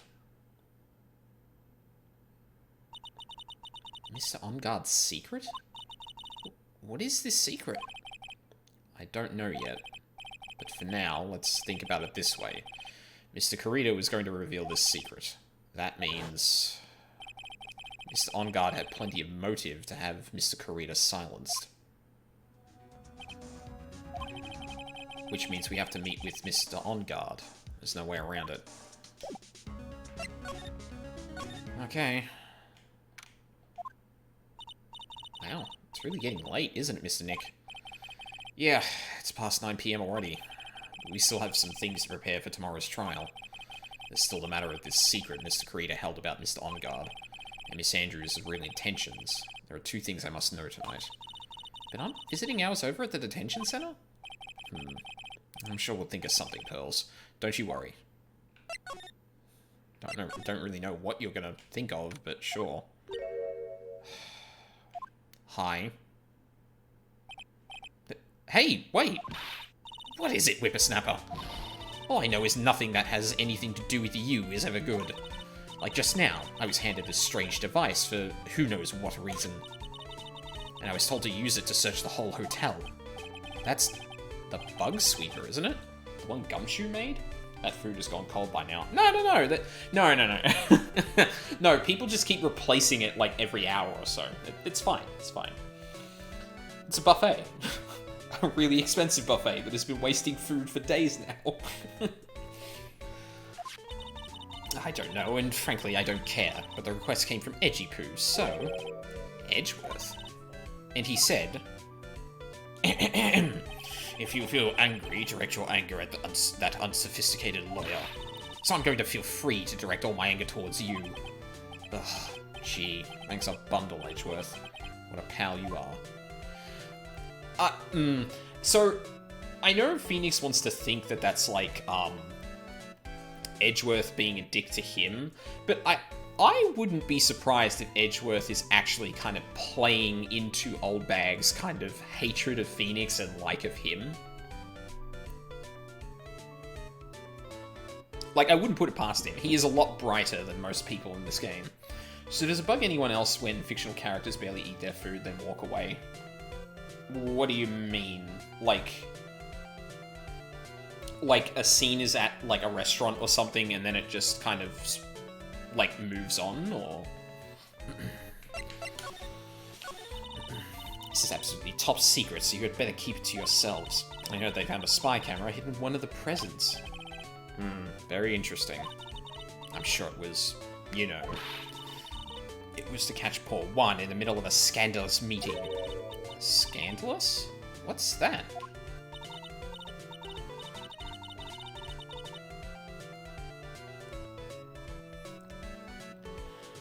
Well, like, if you're talking about, like, people, like, literally walking away from a scene implying that they're leaving the restaurant and there's food still on the table, then sure. But, like, when it's a scene that's just at a restaurant and they barely touch their food because of dialogue and that, and then it cuts away, like... Yeah, like, if they explicitly walk away and it's not, like...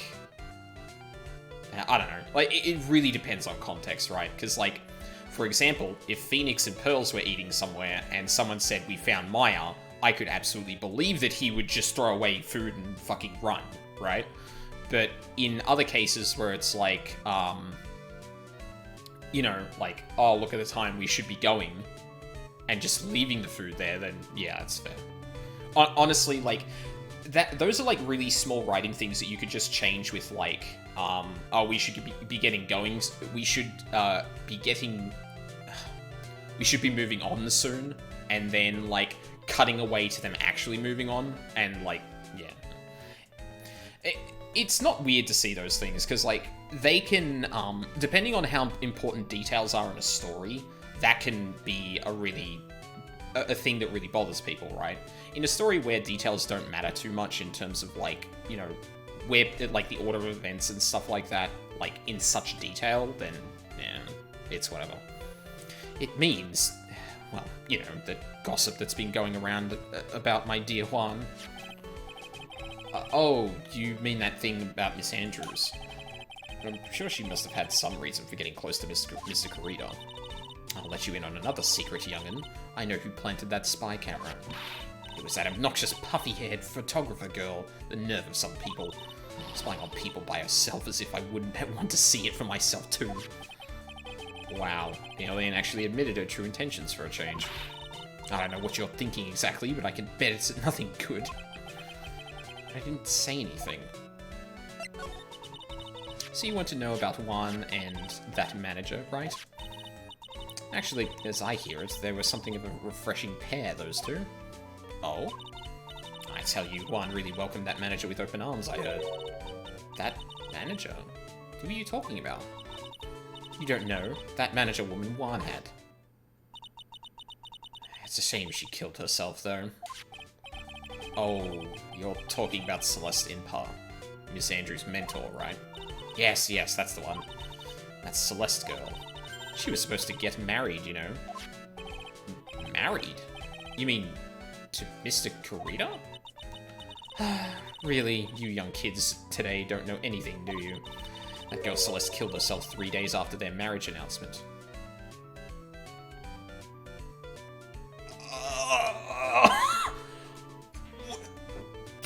Okay. 3 days after their marriage announcement? What the fuck? Why would Miss Senpai want to kill herself? She was going to get married. It really feels more and more like, she was actually murdered. I'm not gonna lie. There was already, like, suspicious circumstances surrounding this, but now that an assassin is involved, specifically, we think with On Guard, and, well, and that's basically it. Like, the fact that an assassin has entered the picture means that there's more possibility than ever that this wasn't a, that wasn't a suicide. She was going to get married. Well, that's because she was thrown away, you see, by Juan. What? But they were going to get married, right? They promised each other, right? They held a grand announcement session, but 3 days later, Juan suddenly cancelled their marriage. Is that true? It was in the weekly magazines. But why? Why did he do that? That was not in the magazines, unfortunately. I see. That night, after Juan called off the wedding, that manager, Celeste, killed herself. How terrible. Oh, fuck. Maybe I should have been putting something on the fucking screen for stuff like that, but... Content warning? Fuck. I actually feel really bad about that now. I mean, I would assume, people who have already seen this game would know, so that's fine, but... yeah. Fuck.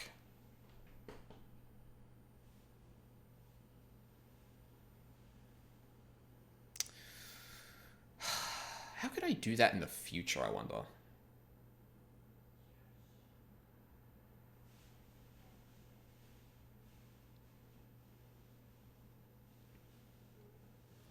Putting in the title is going to be, like, really lengthy.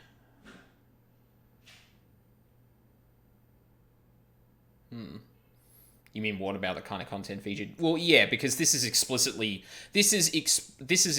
showing in a very implied scene of suicide, which, and there was also fucking Edgeworth's tirade in the last stream. Yeah. I wonder what the best way to put, like, a warning. What sucks is that they throw it at you. Yeah, exactly. Like if I didn't know, you know, and I'm just here with it, then, like, yeah, it's kind of not great. Well, I don't. Hang on. Let's. Oh, actually, I can look at the Steam page for it. If it actually has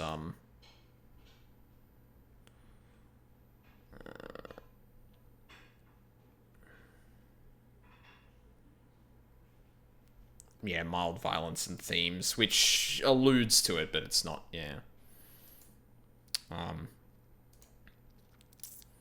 Yeah, I wonder what the best way to present that for a stream would be. Like, once I know it's a thing, right, to, like, warn people. I mean, I guess we're also dealing with a game that explicitly deals with murder, but yeah, that's something to think about. Feel bad because I forgot about that shot. Yeah, well, I mean, I still have a very dreadful feeling that something as bad is going to happen. And I feel like that particular scene is going to be more explicit, which... Sorry about that. To be honest, the game itself should be having a disclaimer at the beginning, and it unfortunately doesn't. Well, yeah, like, it's weird, because... Especially when it comes to a trilogy, like, it's hard to have all of that succinctly in, like, a ratings thing, right? To lay out, like, every single thing. But I'm just thinking from, like, a stream perspective. Like, if I know certain things are gonna come up with, maybe even putting in a command wouldn't be a bad idea. I'm trying to think of something that's, like, not intrusive, right? Because, like, putting a lengthy thing in the title is gonna be... It's not gonna work well, right? This game features strong imagery and themes or something. Well, that's exactly what the Australian Steam rating board for that actually said, so it does imply it. It doesn't specifically point to suicide, but yeah. It said mild violence and themes, so...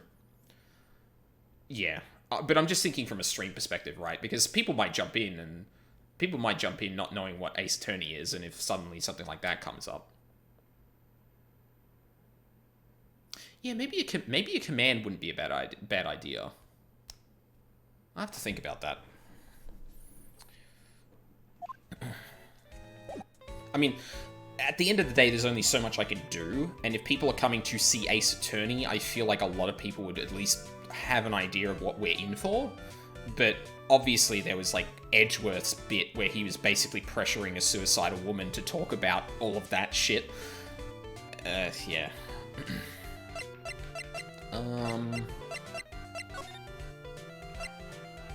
The fuck were we doing? I think we were leaving. On that night, there must have been at least a few hundred people here. I guess the police are done with their questioning and investigating. Looks like things in here in the lobby have finally calmed down. God, I can't believe I forgot about that. I forgot about what?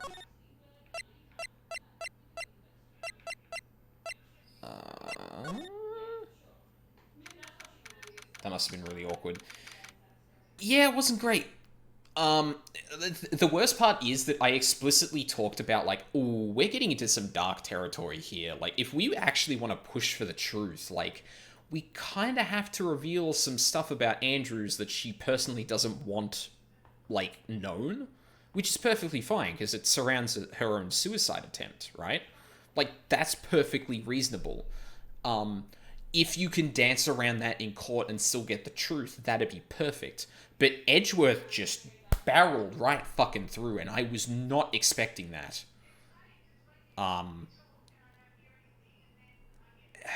And no, he did that before he knew about the killer, but there is I guess we did talk to him about that earlier on, but it really seemed like he was just kind of like, look, that's what I have to do to get the truth out of people, and she wasn't going to budge if I wasn't going to do that. So, like, and the really difficult thing is that this helps Phoenix because it allowed us to get to the point that we could say that the guilty verdict for On Guard doesn't look that good. It looks like he may actually be innocent. But at least what hasn't been examined just yet is, like, the worth of that, if that makes sense.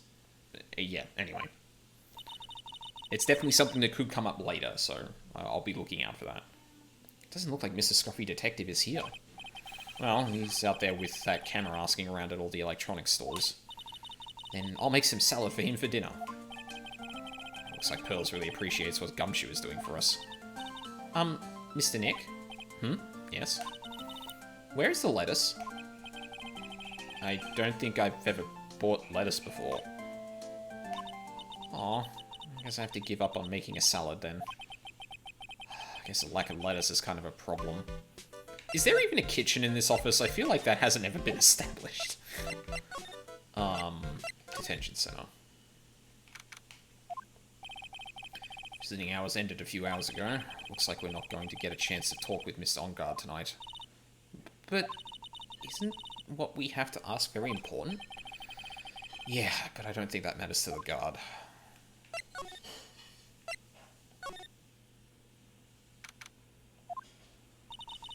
Feels sort of tense in here, doesn't it, Mr. Nick? Yeah, it does. I wonder if something happened. You're Mr. On Guard's lawyer, right? Yes, sir? Well, we finally found just the person we've been looking for. A real decisive witness. Excuse me? A decisive witness?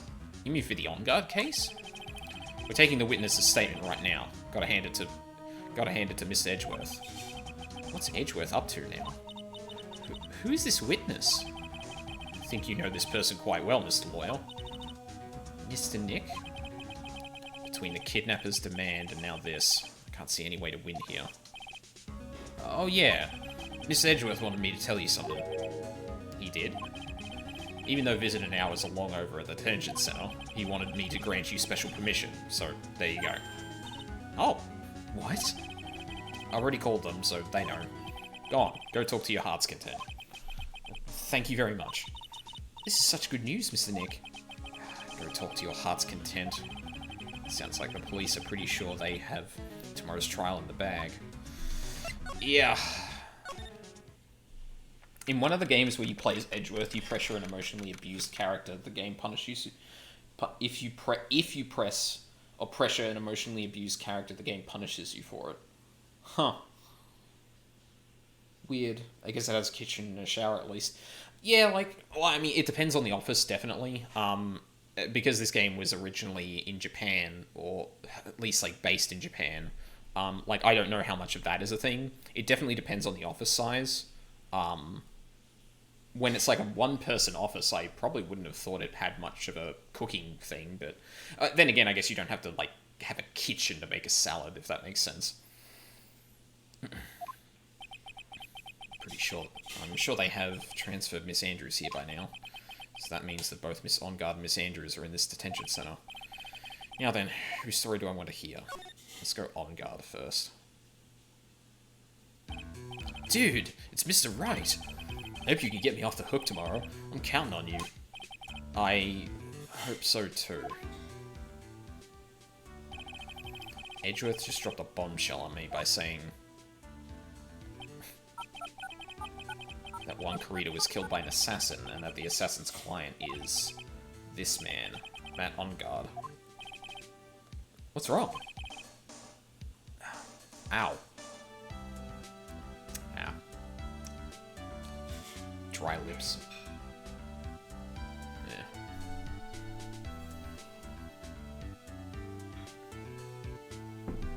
Mr. Engarde, there is something I must know with 100% certainty.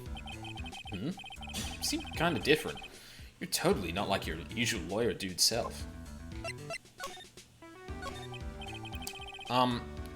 About the press conference. You mean the one where Juan was gonna dress up as the Nickel Samurai? Yeah. I heard a little more about it from Miss Andrews. It looked like somehow Juan had in his hands a secret so powerful that it would destroy Matt's acting career had it been revealed. Could you please fill me in on what this secret is? Please? There it is. That's a lot of chains. Oof. I knew this was coming. Mr. Nick, don't tell me... Psyche locks. You said a secret, right? I don't have any idea what it is. Do you do? Do you know about Mr. Corrida and Miss Andrews' relationship? Andrews is basically Samus. Yeah, I've been trying to keep that to myself the whole time, but she definitely has, like, the, basically Zero Suit Samus vibe, except in office style. Did you know about Mr. Corrida and Miss Andrews' relationship? Well, it's all over the tabloids, dude. But I don't know any of the details, if that's what you mean. Look, how many times do I have to tell you? I don't care what Juan did with his life. Miss Andrews... She had a purpose in mind when she started seeing Mr. Corrida. Her mentor was Mr. Corrida's manager, and Miss Andrews was going to get Miss Celeste Inpar's suicide note from him. Celeste? Does that jog any memories? Dude, I suddenly just got totally hungry. You up for a pizza? My treat. Mr. Nick? What's a pizza? Is it a kind of pea? Like green peas? Let's go eat one later, okay? I got cut off by the pizza dude at the shop. That's too bad. Well, how about we get our minds off of this topic and talk about something else, okay? Dagger eyes at this guy now. Andrew's looks and personality is a lot like my aunt. Oh, wow.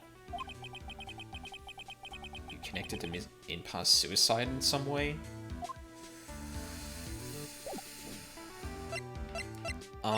Is there a way that I can change who I'm talking to? Because, like, I don't think... Oh, okay. You know what? I'll give it one shot just to see what kind of information I need to break him, but...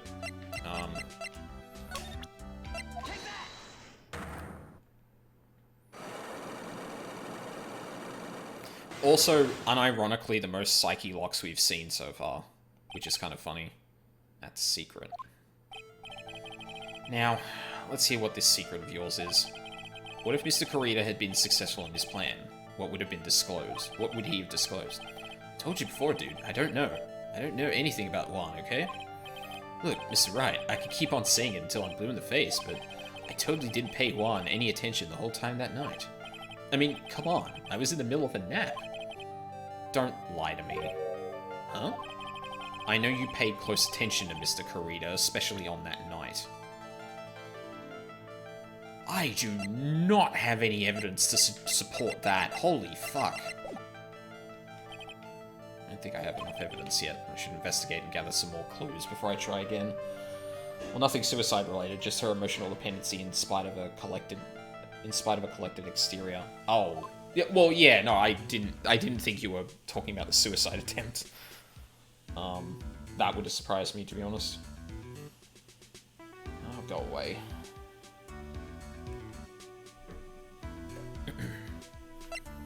Okay, hold on. I go back to... Oh. Oh, Mr. Wright, please, you have to help me. Uh-oh. Powers? What happened? Why are you here? You see, I got roped into this somehow. He's the eyewitness, isn't he? What? And now I'm going to testify at tomorrow's trial. So the decisive witness is Mr. Powers. I was talking with the detective until a little while ago, and I was on my way home, when all of a sudden, you there, you're under arrest. I was brought back here. Oh. I said my face and whole self in general looks suspicious or something. Good. Great. Well, I guess I can see how they thought you looked suspicious. This guy is a gentle fucking giant. God. I'm just a normal guy on an exercise show for kids. Is that a crime? So, about this testimony you're giving, what are you going to talk about? I really don't know yet. But it sounded like I saw something pretty important from what they tell me. You saw something important? What was it? Oh, well, the detective told me not to talk about it. You can't tell anyone, and especially not that lawyer, he said. Who do you think is that lawyer the detective was talking about? I'm going to take a wild guess and say it's me.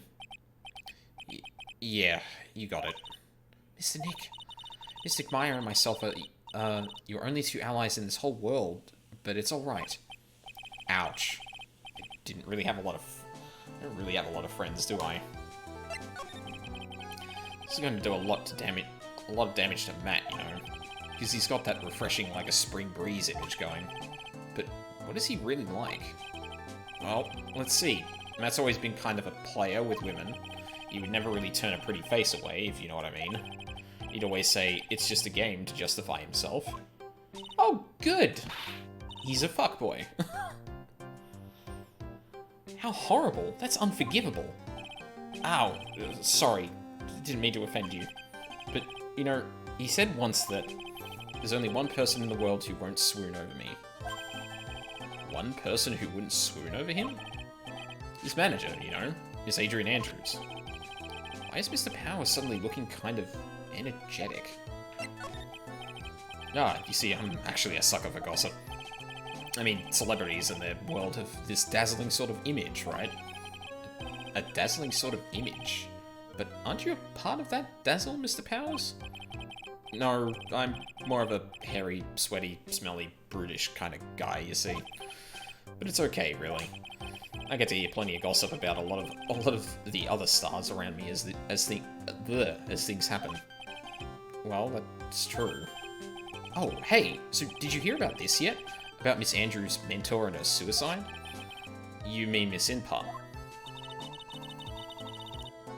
We heard something about how her wedding was cancelled. Yeah, that's what I'm talking about. I thought about it a little the other day, about that mysterious death. Hey, Mr. Wright, why don't you ask me about that? Go on, go ahead. Mr. Powers is so charged up, his skin is practically glowing with electricity. Hey, so have you heard this? Celeste left a suicide note. Yeah, we knew about that. And they say that Juan went and hid it. We heard about that in court today. But there wasn't any actual proof that she had left a note. Well, this is what I think. I think that something bad was written on that note. Something bad for Juan, that is. Something bad for Mr. Kurita? Why do you figure so? Well, before she died, Celeste talked with a few of her friends. And she said, it looks like I got caught up with a truly insidious man.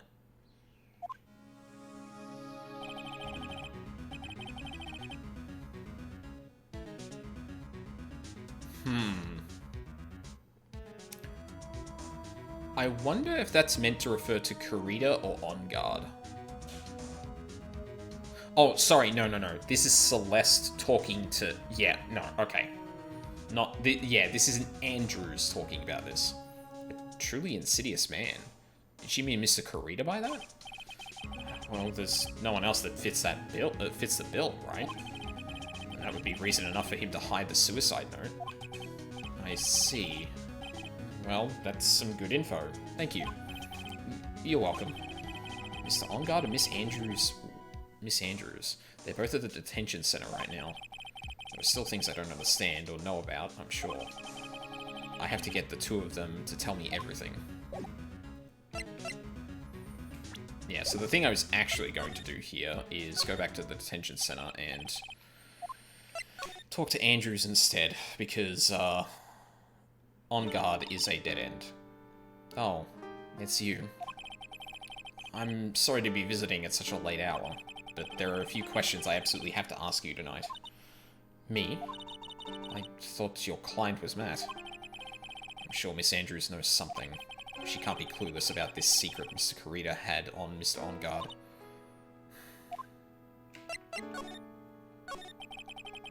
I'd like to ask you about Matt OnGuard, if you don't mind. Mr. Wright, you still don't know, do you? The real him. I mean, you seem to bear a lot of resentment towards Mr. OnGuard. If that's the case, then why did you become his manager? And why would you become intimate with his rival? That has nothing to do with this case. Nothing.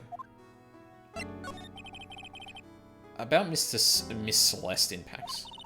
I'd finally put her death behind me. Now, thanks to you, it's all come back to the surface. I'm sorry. Yes, I was shocked by her suicide. And it's true that when I heard the rumor that Juan was the one who had hidden her suicide note, I began to draw close to him. I wanted to get her suicide note back, and to burn it. You wanted to burn it? But why? I didn't want it to spread like just another piece of gossip. But I never held any murderous intent towards Juan. I would never do something so stupid. The suicide note, huh? I wonder what it said. Why did you try to frame Mr. OnGuard? That's simple. Because he's the killer. That's why. Sorry to date this stream, but are you going to stream something for Halloween? Maybe. Can't remember what day it's on.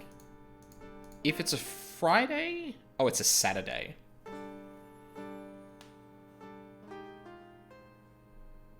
No, wait, hold on. Am I out that day?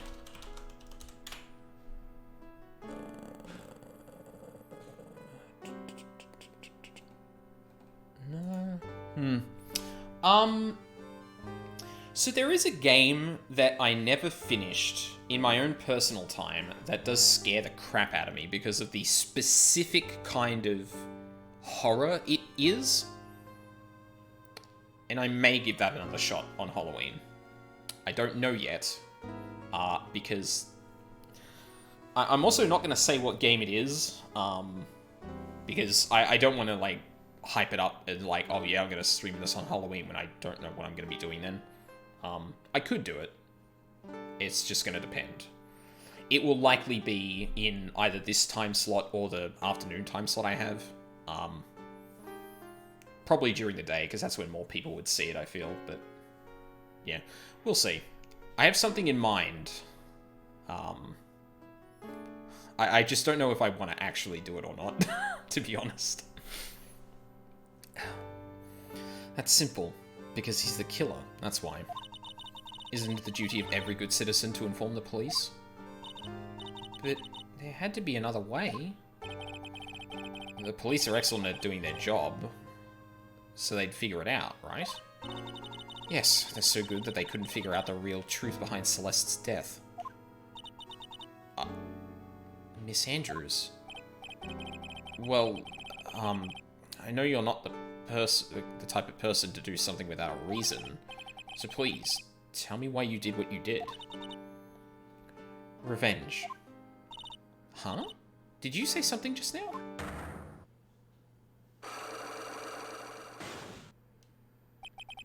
A psyche lock, huh? Don't you understand yet? You're not my lawyer. To be honest, you're more like my enemy. But I'm sure I just heard Miss Andrews say revenge.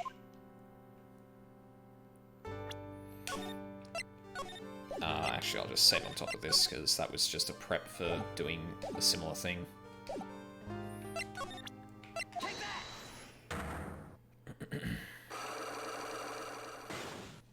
Revenge. Oh no, why frame him? Can you please tell me why you framed Miss Enguarde for the murder? I've already told you countless times. It's because I thought Matt was the killer.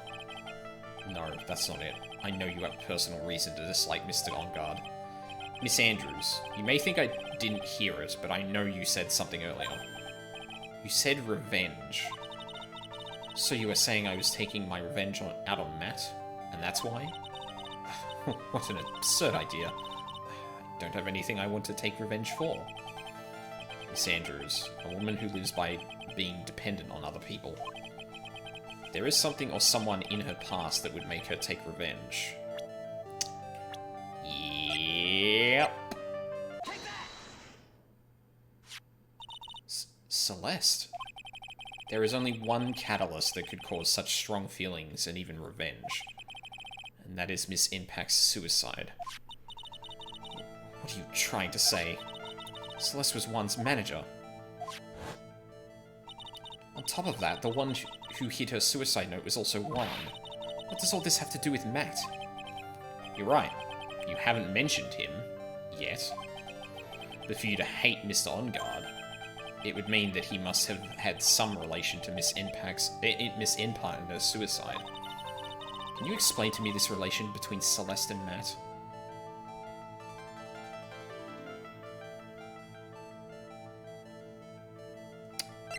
I don't think I can.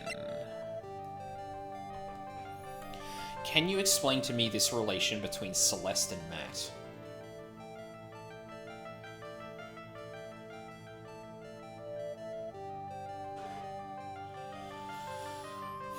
So Powers told us that, there was one woman...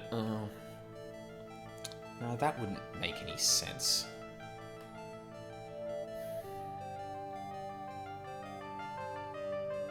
Powers did tell us that he was a bit of a womanizer. So, like, I don't know, it could have been a relation between them.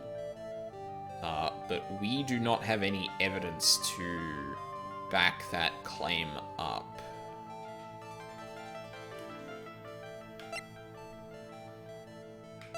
Yeah, this is all from the case we just had.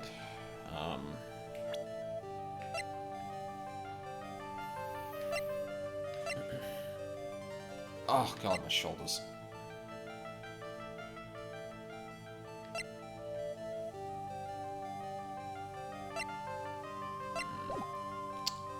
I don't think I quite have enough. Damn.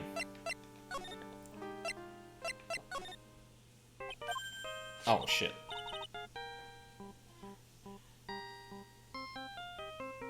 Is that a new ringtone? Oh, no.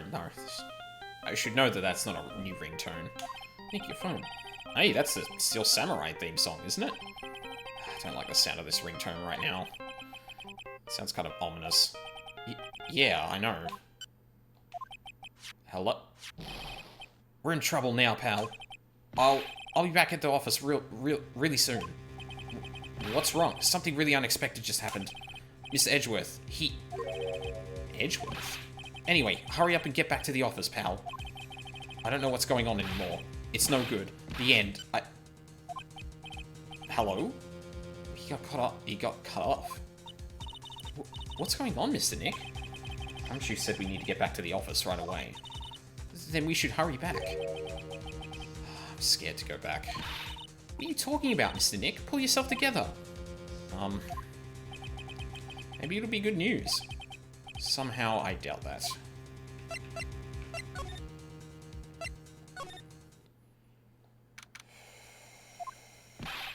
What took you so long, pal? Mr. Edgeworth couldn't stick around forever and had to go. Well, what happened? We got him.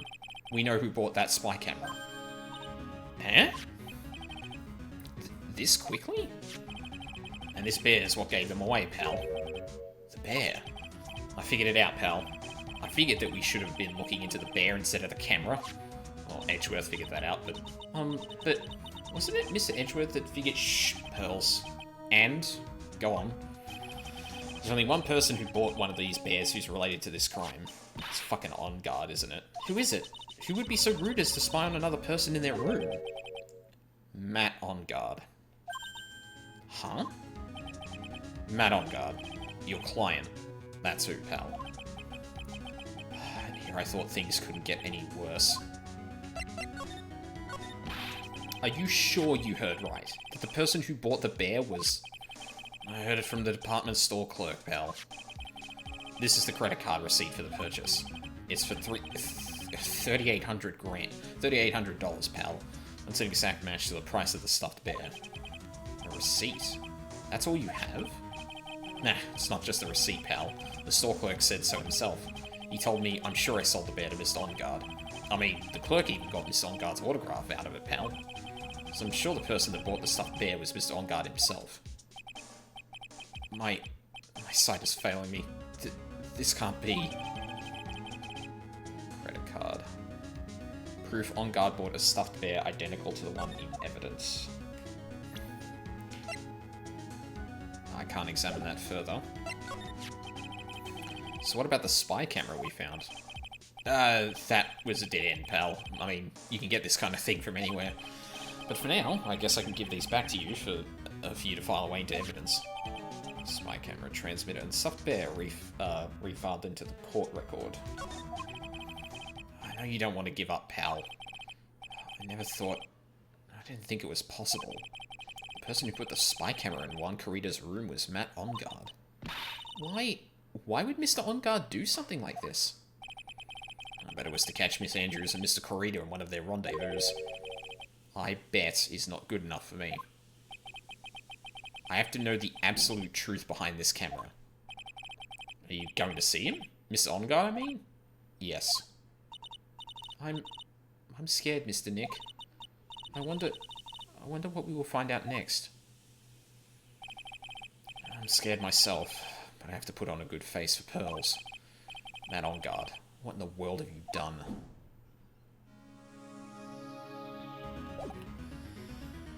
Oh boy. Looking really late, you know? It's already past 10 PM, dude. I think it's time you told me the truth. Relax. Don't you know that ignorance is bliss? Which is ironic if my theory about this whole thing is correct and the reason that we didn't get the locks earlier. But if you really want to know, let's talk. Alright. Round 2, Mr. On Guard. Unless he's got more to talk about. Yeah.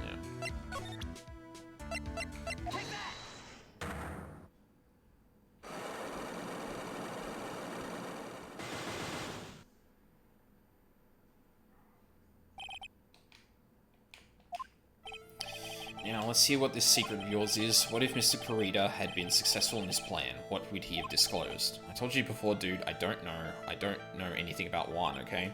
Look, Mr. Wright, I can keep on saying it until I'm blue in the face, but I totally didn't pay Juan any attention the whole time that night. I mean, come on, I was in the middle of a nap. Don't lie to me, huh? I know you paid close attention to Mr. Corrida, especially on that night. So it's gotta be one of the items we just got. Set to record the victim's room from 8 PM from 1 PM.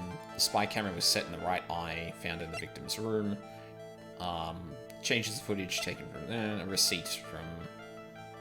So do I go with the receipt or the camera? Because the camera specifically says nighttime, but it doesn't implicate him directly. Then again, it's only like one tick for me to get wrong on this, so... No, it is that. Cool. Someone used this camera to secretly film Mr. Corrida's room the night of the murder. Secretly film? What? And then sent the images the camera took with this transmitter. Wow, but dude, where's this camera you're talking about hidden? In the bear. The spy camera was hidden in this bear's eye. A bear that was supposed to be a present from a fan. Huh. I guess one had a few of those kinds of fans too, huh, dude? Actually, I wouldn't say this bear was a present from a fan. You sure, dude? Who else could it be from? The person who gave this bear to Mr. Kurita was... you. Mr. OnGuard. Don't you know this bear from somewhere? I don't think I've ever met Mr. Bear before, dude. Aw, but he says he knows you. How could you forget such a great friend? What else did the bear tell you? He says that the one who put the camera in his eye was you, Mr. OnGuard. If I didn't know how you work in court, I think I was in some serious trouble. Come on, this is all a joke, right, dude? You're just pulling my leg. Looks like you're not ready to give up on your secret yet. Well, do you have any proof you want to show me first? Here's proof that it was you who put the camera inside the bear. Who put the camera inside the bear?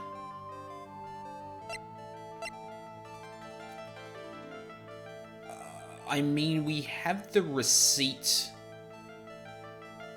for him purchasing the... Okay, sure, yeah. I don't know if I would have worded it like that, because, like, that seems to imply that he specifically put it in, but, like, we have evidence that the bear belonged to OnGuard, that it was specifically him that kind of went through with this. I have here one credit card receipt, Mr. OnGuard. It's from when you bought that stuffed bear. Dude, all you can tell from that is that I spent $3,800. I go to that department store all the time, okay? This 3,800, this could be the toothbrush I bought that one time. A $3,800 toothbrush. It's ivory. It's got elephant hair for bristles. Ew. Elephant hair? Is that what rich people use nowadays? Anyway, the store clerk clearly remembers you and your purchase. After all, you even gave him an autograph, did you not? Dude, you should have said that earlier. So can I ask you one thing? Yes. You're my lawyer, right, dude? So, if you are, then why are you looking into stuff like that? Because if I don't know the truth, I can't help you. Sounds more like stupid lawyer talk to me. Hey, let's stop talking about this, okay? No, not yet. I haven't asked why you set the camera up yet. And what your secret is. Of course, it would be strictly confidential. So, what are you going to do now? I'm going to find out what I want to know, because I must.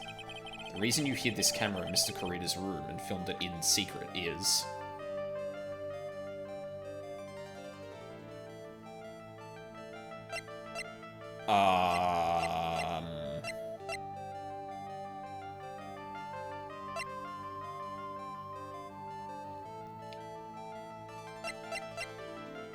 The reason you hid this camera in Mr. Kurita's room and filmed it in secret is... Well, I mean, there's two possibilities here, right? That's some Nick Cage type spending. Yeah, you're not wrong.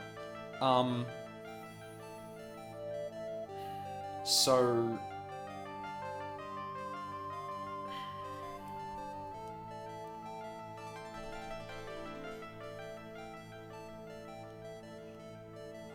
The thing is, I'm not sure what to show here. So, it's implied, like...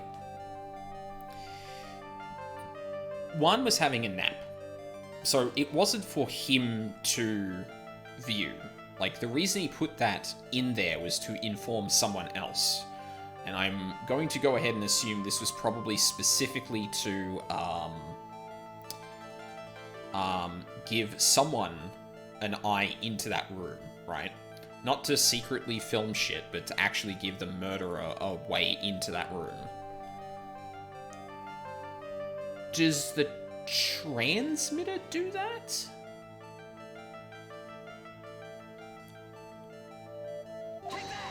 No. Fuck.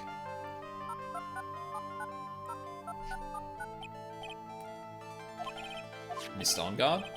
Dude, how about you take that bear home with you and talk to it? Sure, Mr. Bear will talk with you about as much as I will, which is not at all. I have to somehow get in through his head. Get it through his head. I'm not giving up. I'm doing the tally yet, dude? Sorry, but no. I'm going to find out what I need to know, because I must. The reason you hid the camera in Mr. Creator's room and filmed it in secret is...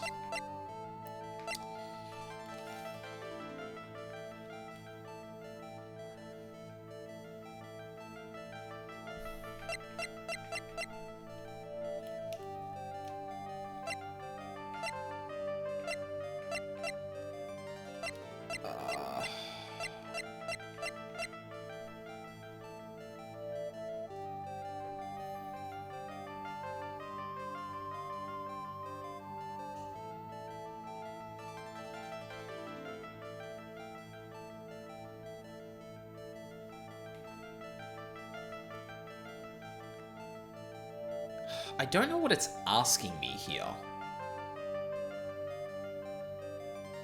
Like...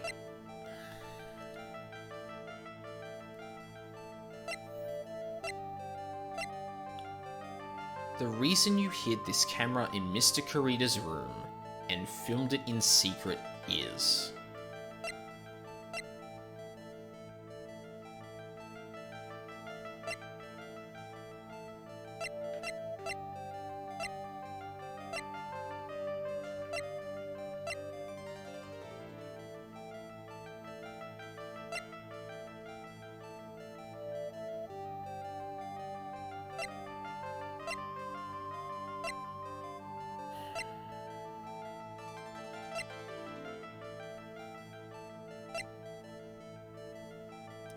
See, here's the thing too, I'm not 100% sure if I actually got all the evidence I need, because we did pretty clearly, like, I don't think there were too many other places to go, but we did, like, super focus in on this whole, like, camera situation. Like, it probably wouldn't have let me leave if that was the... Oh, actually, I don't know about that, but...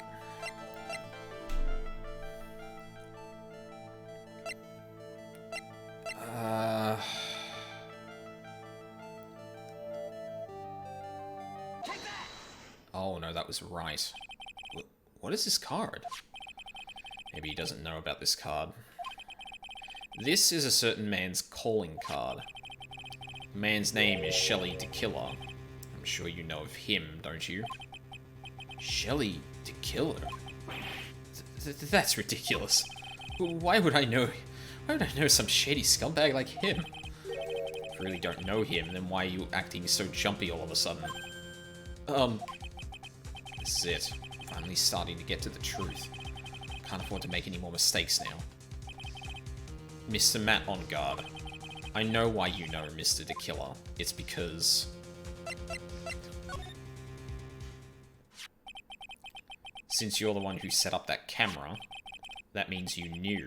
You knew exactly what was going to happen in that room. So, how? How would you know something like that? It's because you're his client. That's why.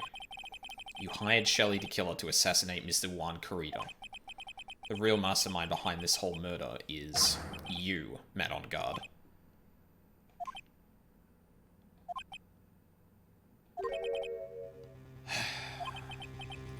Here I was, trying to be a good boy for you, dude. Hmm? I thought if you didn't know, you'd be able to do your job without feeling bad. Well, that's what I thought, anyway. Mr. On Guard?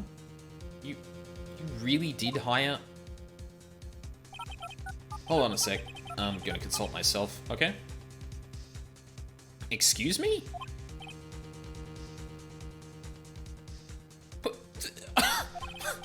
Consult myself? Well, I guess it's probably about time anyway. About time for what? I think it's time for you to meet him now, Mr. Lawyer Dude. I'm sorry? Oh, shit. How do you do, Mr. Lawyer? I'm Matt On Guard.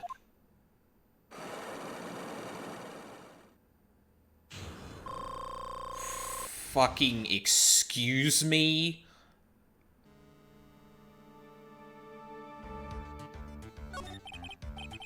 Well done, Mr. Wright. I bet it wasn't easy to gather as much information as you have. You really... So you are Shelly DeKiller's client? You didn't really think I would dirty my own hands in this, did you? Oh my fucking god, this guy is Doppio! Oh my god! He even does the fuck... Oh my god. Wait a fucking... Okay, hang on a second. I need to see something.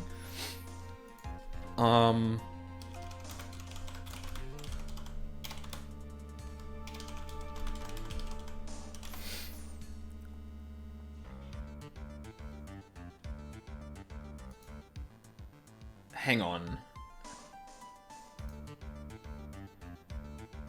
1996. So when was this made?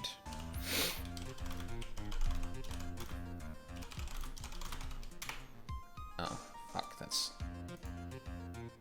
2002. Yeah, that could actually be a reference. When does he cough up razor blades? Yeah, exactly. Like, he even has the same fucking tick for a phone. Oh my god. I wonder if he was actually. I wonder if he was actually talking to people on that, or if he was actually like talking to the. Oh man. Oh damn! I did not see that coming. Also, obligatory, is that a motherfucking JoJo reference? But, oh my god. And that woman, Adrian, was quite brave herself. Trying to stick the crime on me. I didn't think she had it in her. But all I care about is that Juan is dead. Isn't that right, Mr. Lawyer? That's... You're lying.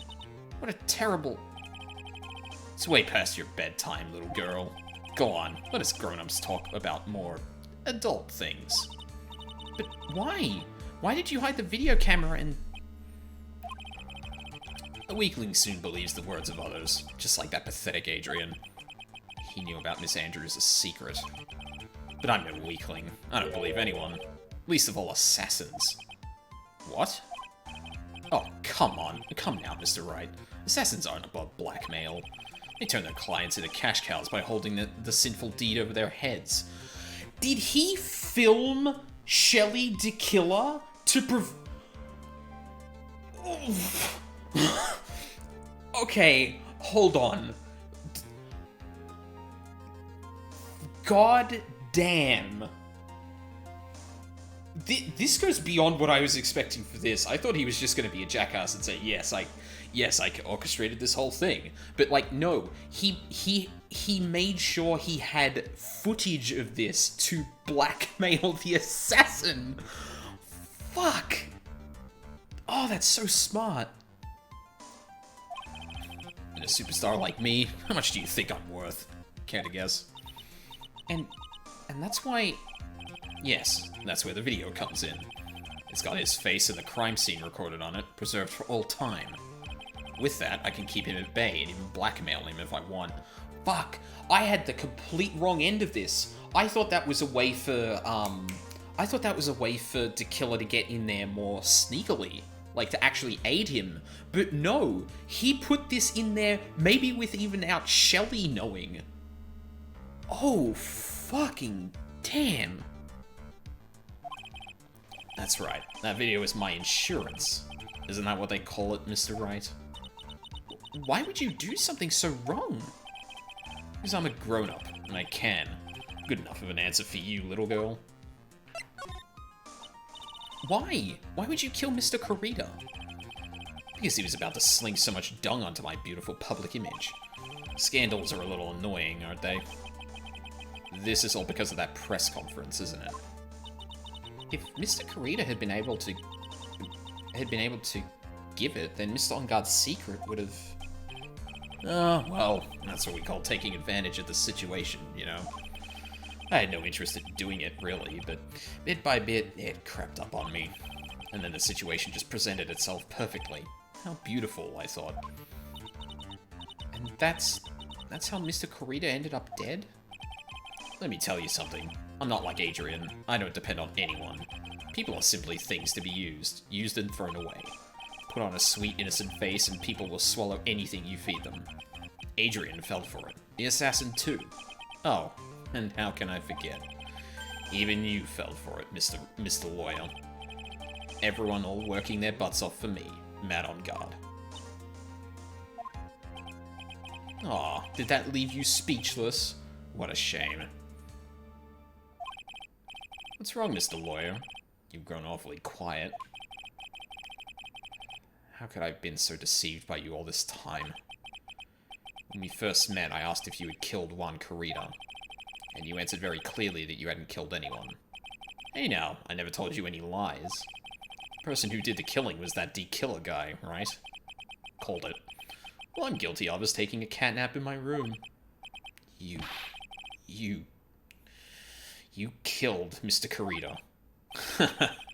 I dare you say that in court tomorrow.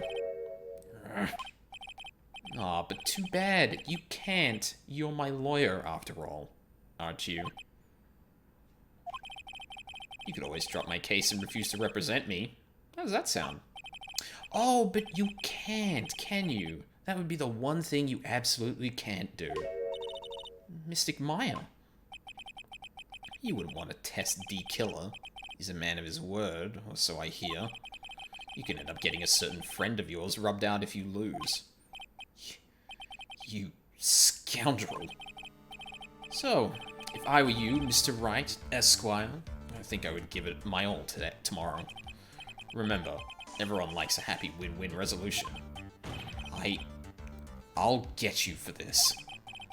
That's such a cliche phrase. One said something just like that, if memory serves. Of course, well, we all know how well things turned out for him, don't we? Good night, Mr. Lawyer. Holy fuck. That is an amazing heel turn.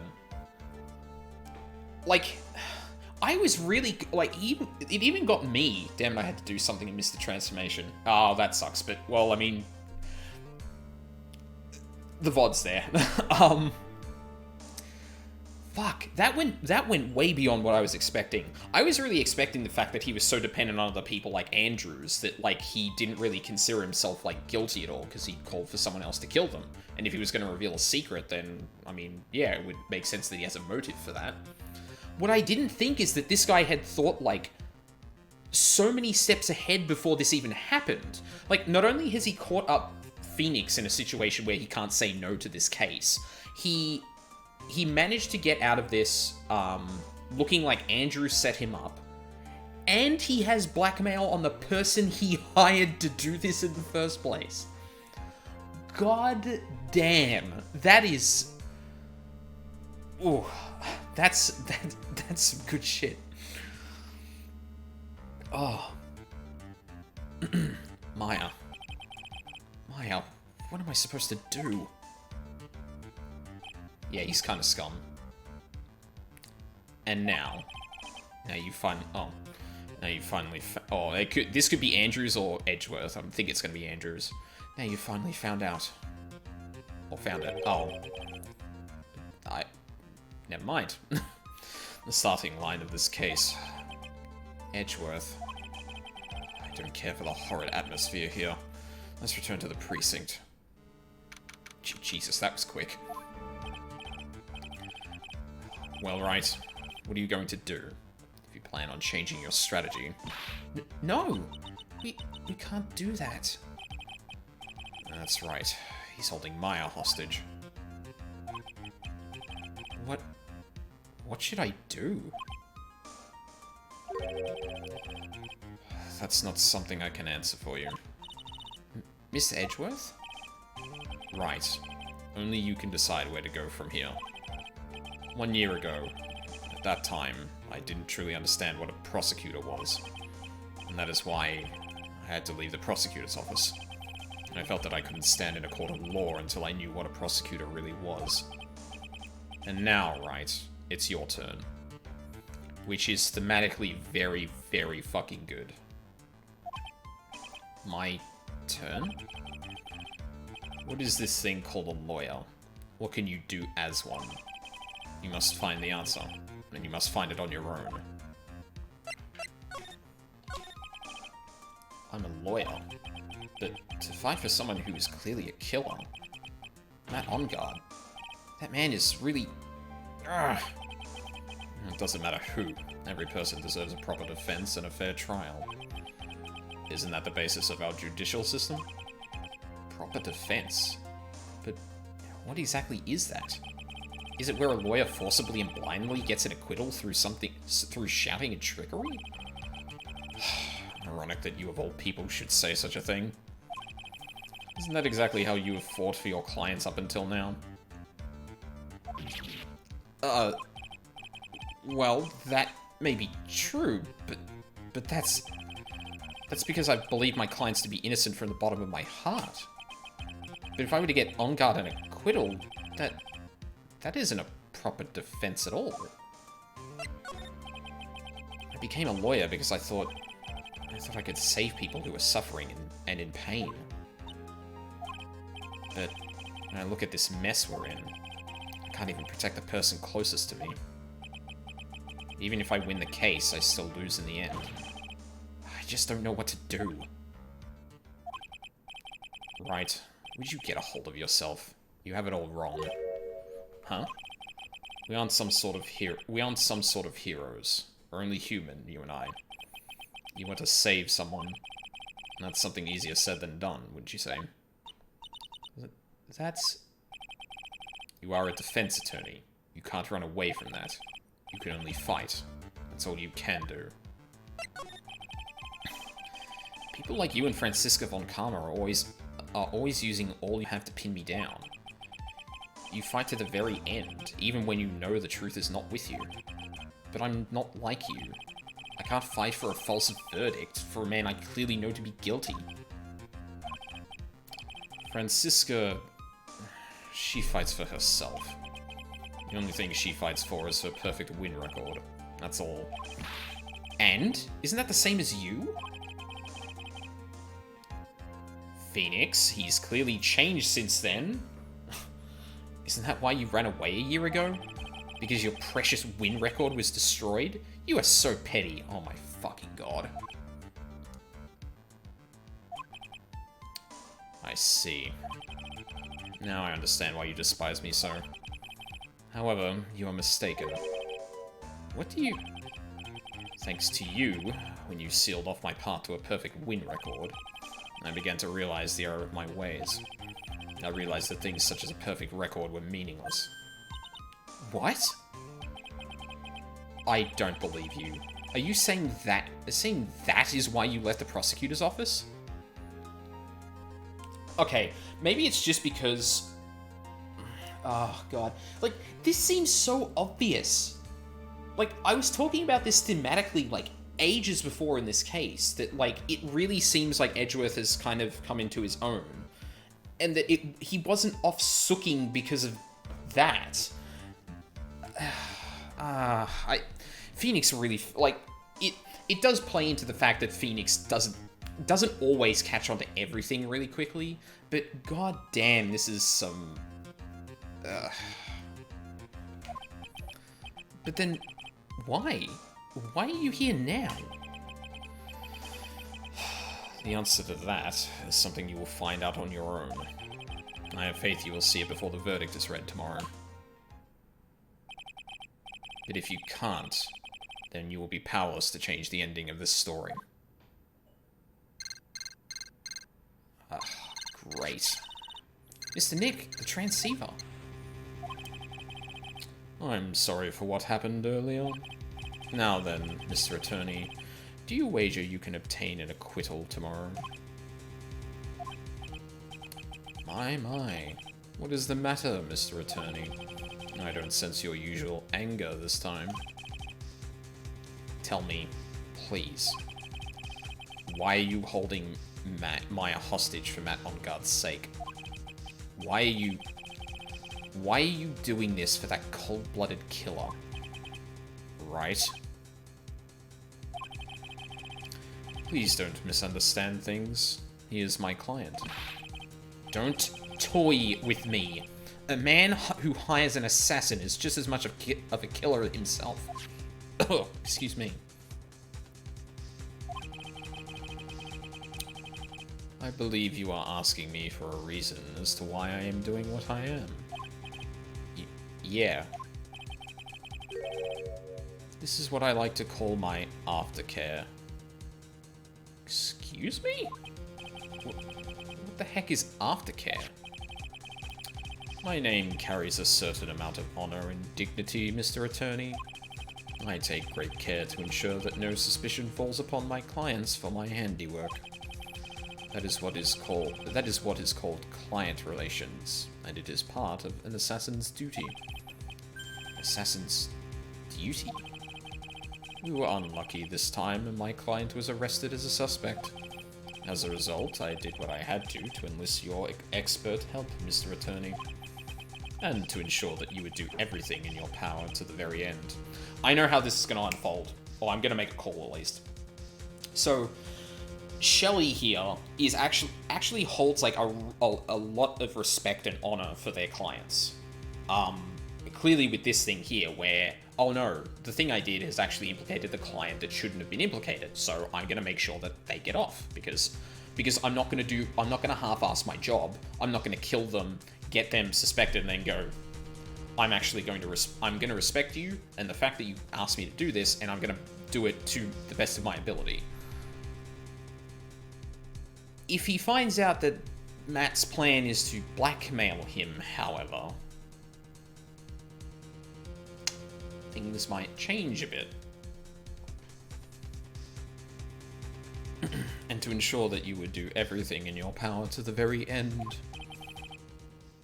What is your name? I believe I told you once before, however.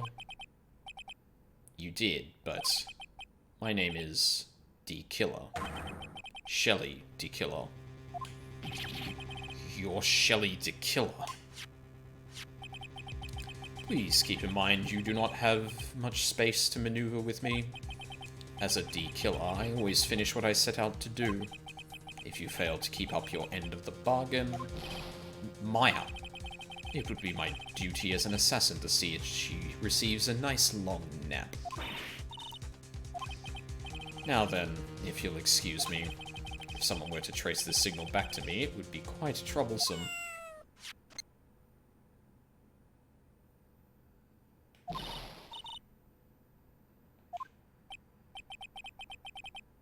Please, someone tell me someone heard that meow.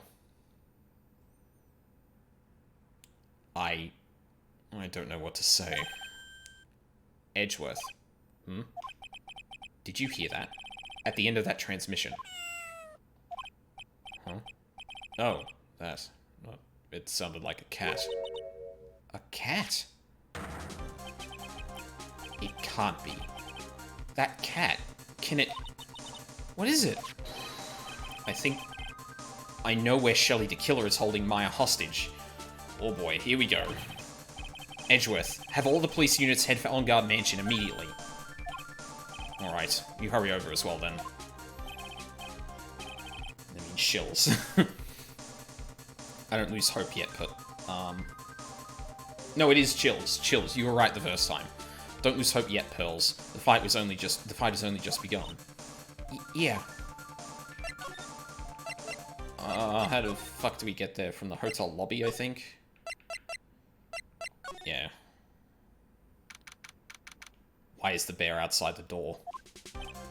Maya! Please answer us! Mystic Maya! We have this area completely surrounded. There is no way for him to escape. Assuming he's still in the area. I can't believe it. That butler. All this time. He was D-Killer. He and On Guard were working together all this time. I'm sure they had worked out a contingency plan ahead of time. Oh, for fuck's sake. There's a small door at the bottom of this bigger door, Mr. Nick. I bet it's for the cat to use. Oh, you mean shoe? What the fuck? Oh, it's a figurine of a bear. There are a lot of cuts in it for some reason. A wooden bear-shaped figurine that's covered in many thin cuts. A bear? Is that more of a thing for Mr. Kurita? Why would something like this be here? Right, look down. There's a little pet door installed here. Ah, I'm sure that's for Shu. Do you think that this came through that little door? This door. It's locked. Well, I'm pretty used to breaking doors down by now. Let's go, Edgeworth.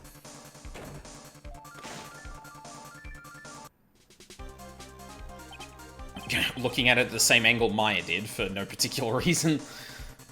There's no one here. From the looks of this room, I would say this is On Guard's private lounge. Look at this, right. An antennae for sending and receiving radio signals and a VCR. Check inside the deck. If there's a tape, it would be an important piece of evidence. If we're lucky, it'll have the moment the crime was committed recorded on it. Oh, I'm sorry, but the tape deck is empty. There's no tape to be found. No. Wait, hang on a minute. If Shelley was here, would they not have known something about this? Well, okay. Well, what's probably more likely is that Matt had that moved. No, wasn't he arrested? Shit, where did the tape go then? There's no mistake that someone used this to record something. It looks like someone took the tape we're looking for and escaped with it.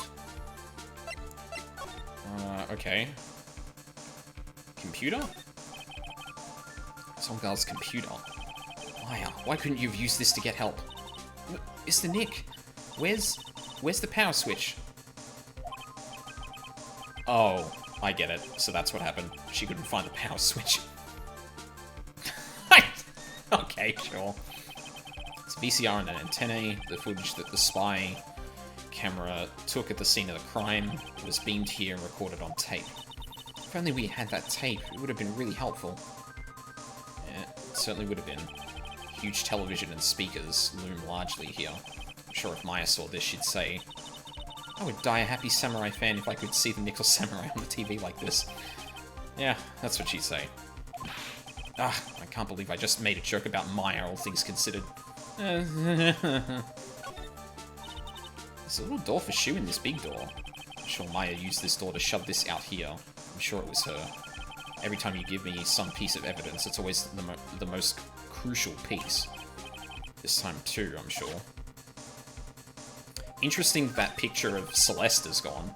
What a spacious sofa. About 10 pearls would fit on here. I don't think 10 of me would fit, Mr. Nick. Can't read all the labels, but this is a very large collection of videotapes. Looks like On Guard taped all of his own shows.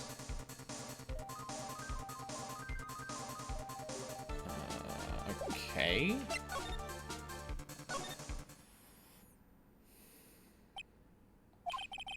Searched all over, but it looks like he got away. I'm sorry. It looks like he slipped out of our grasp this time. And now, we've lost our only lead. Don't give up yet. That little girl is looking to you to be her pillar. Yeah, you're right. We're close, I can tell. We've already set up checkpoints along every route leading out of this district. Leave the rest to us. Maya. This looks like a picture of Miss Inpax. With love, Celeste. Miss Inpa? You mean... Yes, Mr. Kurita's former manager. Why would a picture of Miss Inpa be here in Mr. On Guard's mansion? Why does it say, with love? This might be a clue. Ah! What's wrong, Pearls? Please let me see that picture frame. Huh? What's so special about the picture frame? About the frame? On the back. There's something written on the back of the frame. Maya. It's Mystic Maya. She left us a message. What?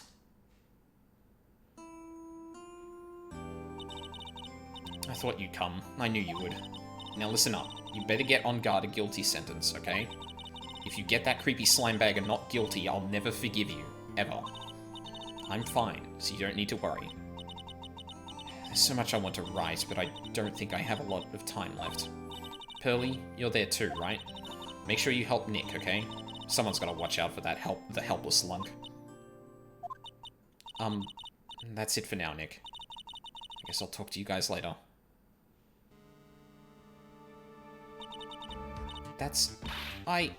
No! Mystic Maya! Right. What's wrong? Why the blank stare? Oh, nothing. We've searched the house, and this is the last room. Looks like he eluded us. Edgeworth? Yes. As far as clues go, I think this is about all I'm going to get. But I'm still short one last thing. And what is that?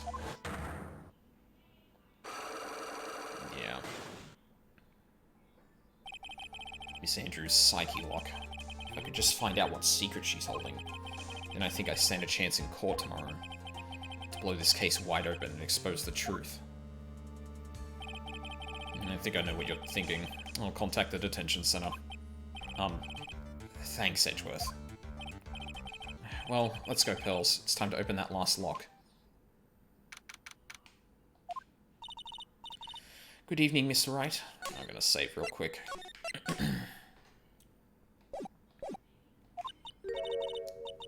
What's wrong? You look ill. Miss Andrews, I've come to remove your psyche lock. Psyche lock? I want to know, and you will tell me, your secret. Fine. Go ahead and try to break me if you can.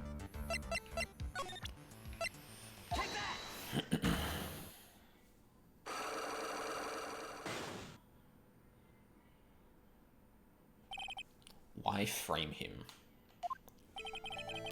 Can you please tell me why you framed Miss Engarde for the murder? I've already told you countless times, it's because I thought Matt was the killer. No, that's not it. I know you have a personal reason to dislike Miss Engarde. Miss Andrews, you may think I didn't hear it, but I know you said something earlier. Oh, shit. Actually, hold on. Powers said something about the insidious man thing that Celeste had said. And I didn't think of it at the time because I completely forgot about the picture frame. And he said that the only person that fits that bill is, Juan. But it could have also been, Engarde. And we have reason to suspect that now because the picture frame was in his house. You said revenge. So you're saying I was taking revenge out on Matt and that's why? Oof, what an absurd idea. We've already read this. Miss Andrews, a woman who likes to be depending on people. There is something or someone in her past that would take revenge. Yep, Celeste. Celeste. There is only one catalyst that could cause such strong feelings and even revenge. And that is Miss Impact's suicide. I keep alternating between making the X silent and not. I really should stop doing that. What are you trying to say? Celeste was Juan's manager. On top of that, the one who hid her suicide note was also Juan. What does all this have to do with Matt? You're right. You haven't mentioned him, yet. But for you to hate Matt Engarde, it would mean that he must have had some relation to Miss Impacts and her suicide. Explain to me this relation? Well, I can't explain it, but I do have a piece of evidence for this now. This is a photo of Miss Impacts, correct? She looks younger than when she passed away, though. With love, Celeste. This is Miss Impacts' handwriting, isn't it? Where did you find this? No, that's alright. It was a rhetorical question. Yeah, it is. I found this at Miss Engarde's mansion. And after all this time, the last remaining secret has been revealed. Fuck. I feel really sorry for, Adrian here. Like, this poor woman's mentor committed suicide.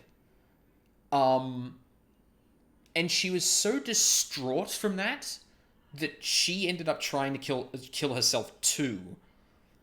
And, like, a person she has as a client and a person she has as like a confidant, sort of almost semi-working relationship. Like, and like to actually get anything, to actually make the truth, for On Guard to pay for what he has done, she has to bear all of that, despite the fact that that is like the thing that would literally ruin her, like from an emotional standpoint and also from a reputational standpoint too. Because if it gets out that, you know, Adrian is actually a massive pushover for people who have pretty strong wills, that's going to affect her career. Like, in every fucking aspect, Adrian is just being dragged through the fucking mud on this. And which makes it even more disgusting that On Guard is doing all this shit. God damn. Poor woman. Celeste. She was supposed to get married to Juan. Yes, but I heard that it didn't work out. Because Mr. Kurita didn't want to get married to her anymore, right? Yes, because of Matt. But because of Mr. On Guard? What do you mean? I think I can see where this is going. Celeste, she was Matt's manager a long time ago. She was the happiest woman in the world at the time. I was working part-time back then, and I often saw the two of them together. So that's why. Actually, now that I see this picture compared to this looks very, like, SMT Persona style, where this distinctly does not. It's amazing how, like, a grainy picture and, like, worse quality can kind of shift the art style a bit there. So that's why, with love, Celeste is written on the frame of that picture. They were a couple, weren't they? It wasn't anything as splendid as that. Celeste was being used. Toyed with until she was thrown away. Yep, because Matt is a womanizer, as we've established. That's so horrible. Matt's entire image is built around how nice and wonderful of a man he is. A scandal would have destroyed that. Which is why Celeste, in her kindness, moved over to Worldwide Studios. And that is where she met Juan. She seemed really happy with him, even happier than when she was with Matt.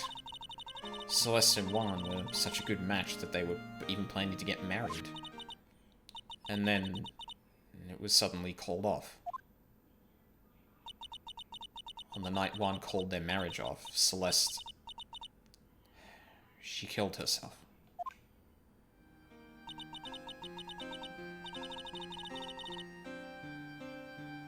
Wait, well, hold on. Oh no, it was 3 days after they said they were going to be married, and then Juan called it off. Yeah, no, that is actually consistent. I thought there was a contradiction there. Whew. And that's why I framed Matt. It was revenge for Celeste and for myself. I'm sure even you can guess why Juan called the wedding off, right? Matt confessed to Juan about his relationship with Celeste. Wait, did that... Oh, hold on. Did Juan call off the marriage because Celeste was at one time involved with Matt? Did you enjoy Celeste's shirt pattern is exactly like Andrew's? Yeah, I did see that. Wait. I see. So that's what happened. Wait, did it imply there that the relationship was still going when she was with Juan? Or is Matt just saying... Or did Juan break it off really because she had been at all associated with Matt? Oh, well, actually, it may also be Matt being a lying piece of shit, which we shouldn't put past him. But then why did Mr. Kurita have to call off the wedding? I don't understand at all. It was probably because of his worthless male pride. Oh, fucking god. Juan, you're an idiot. Oh my... Jesus Christ!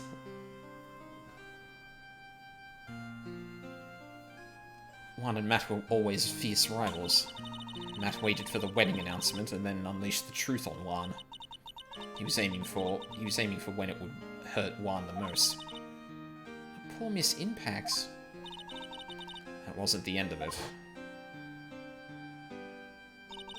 That day, we were certain that Celeste left a suicide note behind.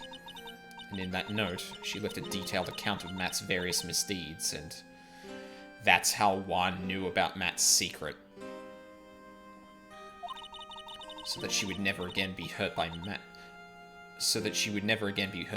She chose to die. Then, when Juan discovered her body, he hid the note. But why would he do that? To hold it as collateral over Matt. It's simple. Juan realized that note was a powerful weapon against Matt, and it would be especially damaging to his refreshing like a spring breeze image. In any case, with his pride hurt, Juan sought revenge. Revenge. There's that word again. Juan wanted to publicly disclose the contents of that suicide note. At a time that would cause Matt the most damage, of course. And that was at the press conference after the stage show. I know all about it because I heard it from Juan. It was so I could find out about all this that I drew close to Juan to begin with. They're quite a pair of hideous monsters, aren't they? Even Celeste's death was something for them to use in their game. That night, when I found Juan's body, it was only natural that I thought the murderer was Matt. Those two were always spying on one another, after all. As for me, I was frantically searching for Celeste's suicide note. I wanted to destroy it before it ever went public. I was going to burn it. I had even bought a lighter. But I couldn't find the suicide note, and that's when revenge crossed my mind. Yes, I was going to bring them my own kind of cruel revenge.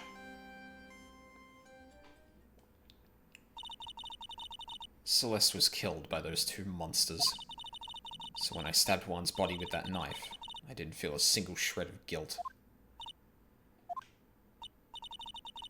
And that's all I have to say.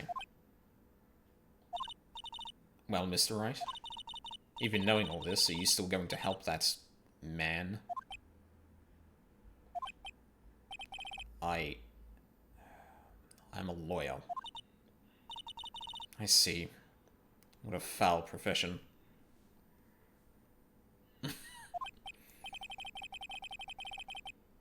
Thank you very much for your time and for talking with me. It was no big deal. I couldn't sleep anyway. I can't sleep either. Not with my situation, or with what I know now. Yeah. No worries, Aboli. Thanks for sticking around. I'm actually going to finish up here, as a matter of fact, so good timing. Okay. That did not go the route I thought it was going to.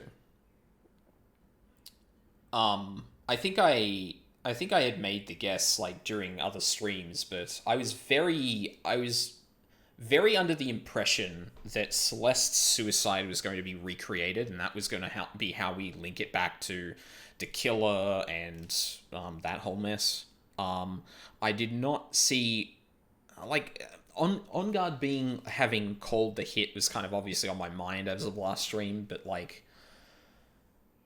man, I did not expect On Guard to be, like, the big, like, as smart and devious a villain as he actually kind of is. And especially with such an explicit reference that I really should have seen. Damn, that's good. Huh. Yeah. So, I'm at least feeling a little bit more positive about where we're at. But Phoenix obviously has the narrative dilemma of, does he try and defend Matt Engarde as much as he can? And if he's about to get an acquittal, does he let that slide? Maya has pretty explicitly gone, no, don't do that. I do feel like there is an in here where Phoenix could definitely drive a wedge between Dakilla and Matt Engarde and save Maya. Because, like I said, Dakilla is actually quite serious about their job. They will, they will go above and beyond to make sure that suspicion isn't thrown on their client. But if their client is about to throw suspicion back on them, that feels like the ultimate ending, right? Is where Phoenix manages to get Dakilla on his side to pin Matt to this and actually get Maya off the hook. Dude, there is no reason you should be trying to get his guilty verdict right now. He is going to hold blackmail over you. So I'm really interested to see where this goes. But that's going to be it for me for Ace Attorney for now. I don't know if I'm going to be streaming later tonight. I'm definitely feeling a bit better than I was yesterday, so maybe I'm kind of itching to get back into 14's story, to be honest. But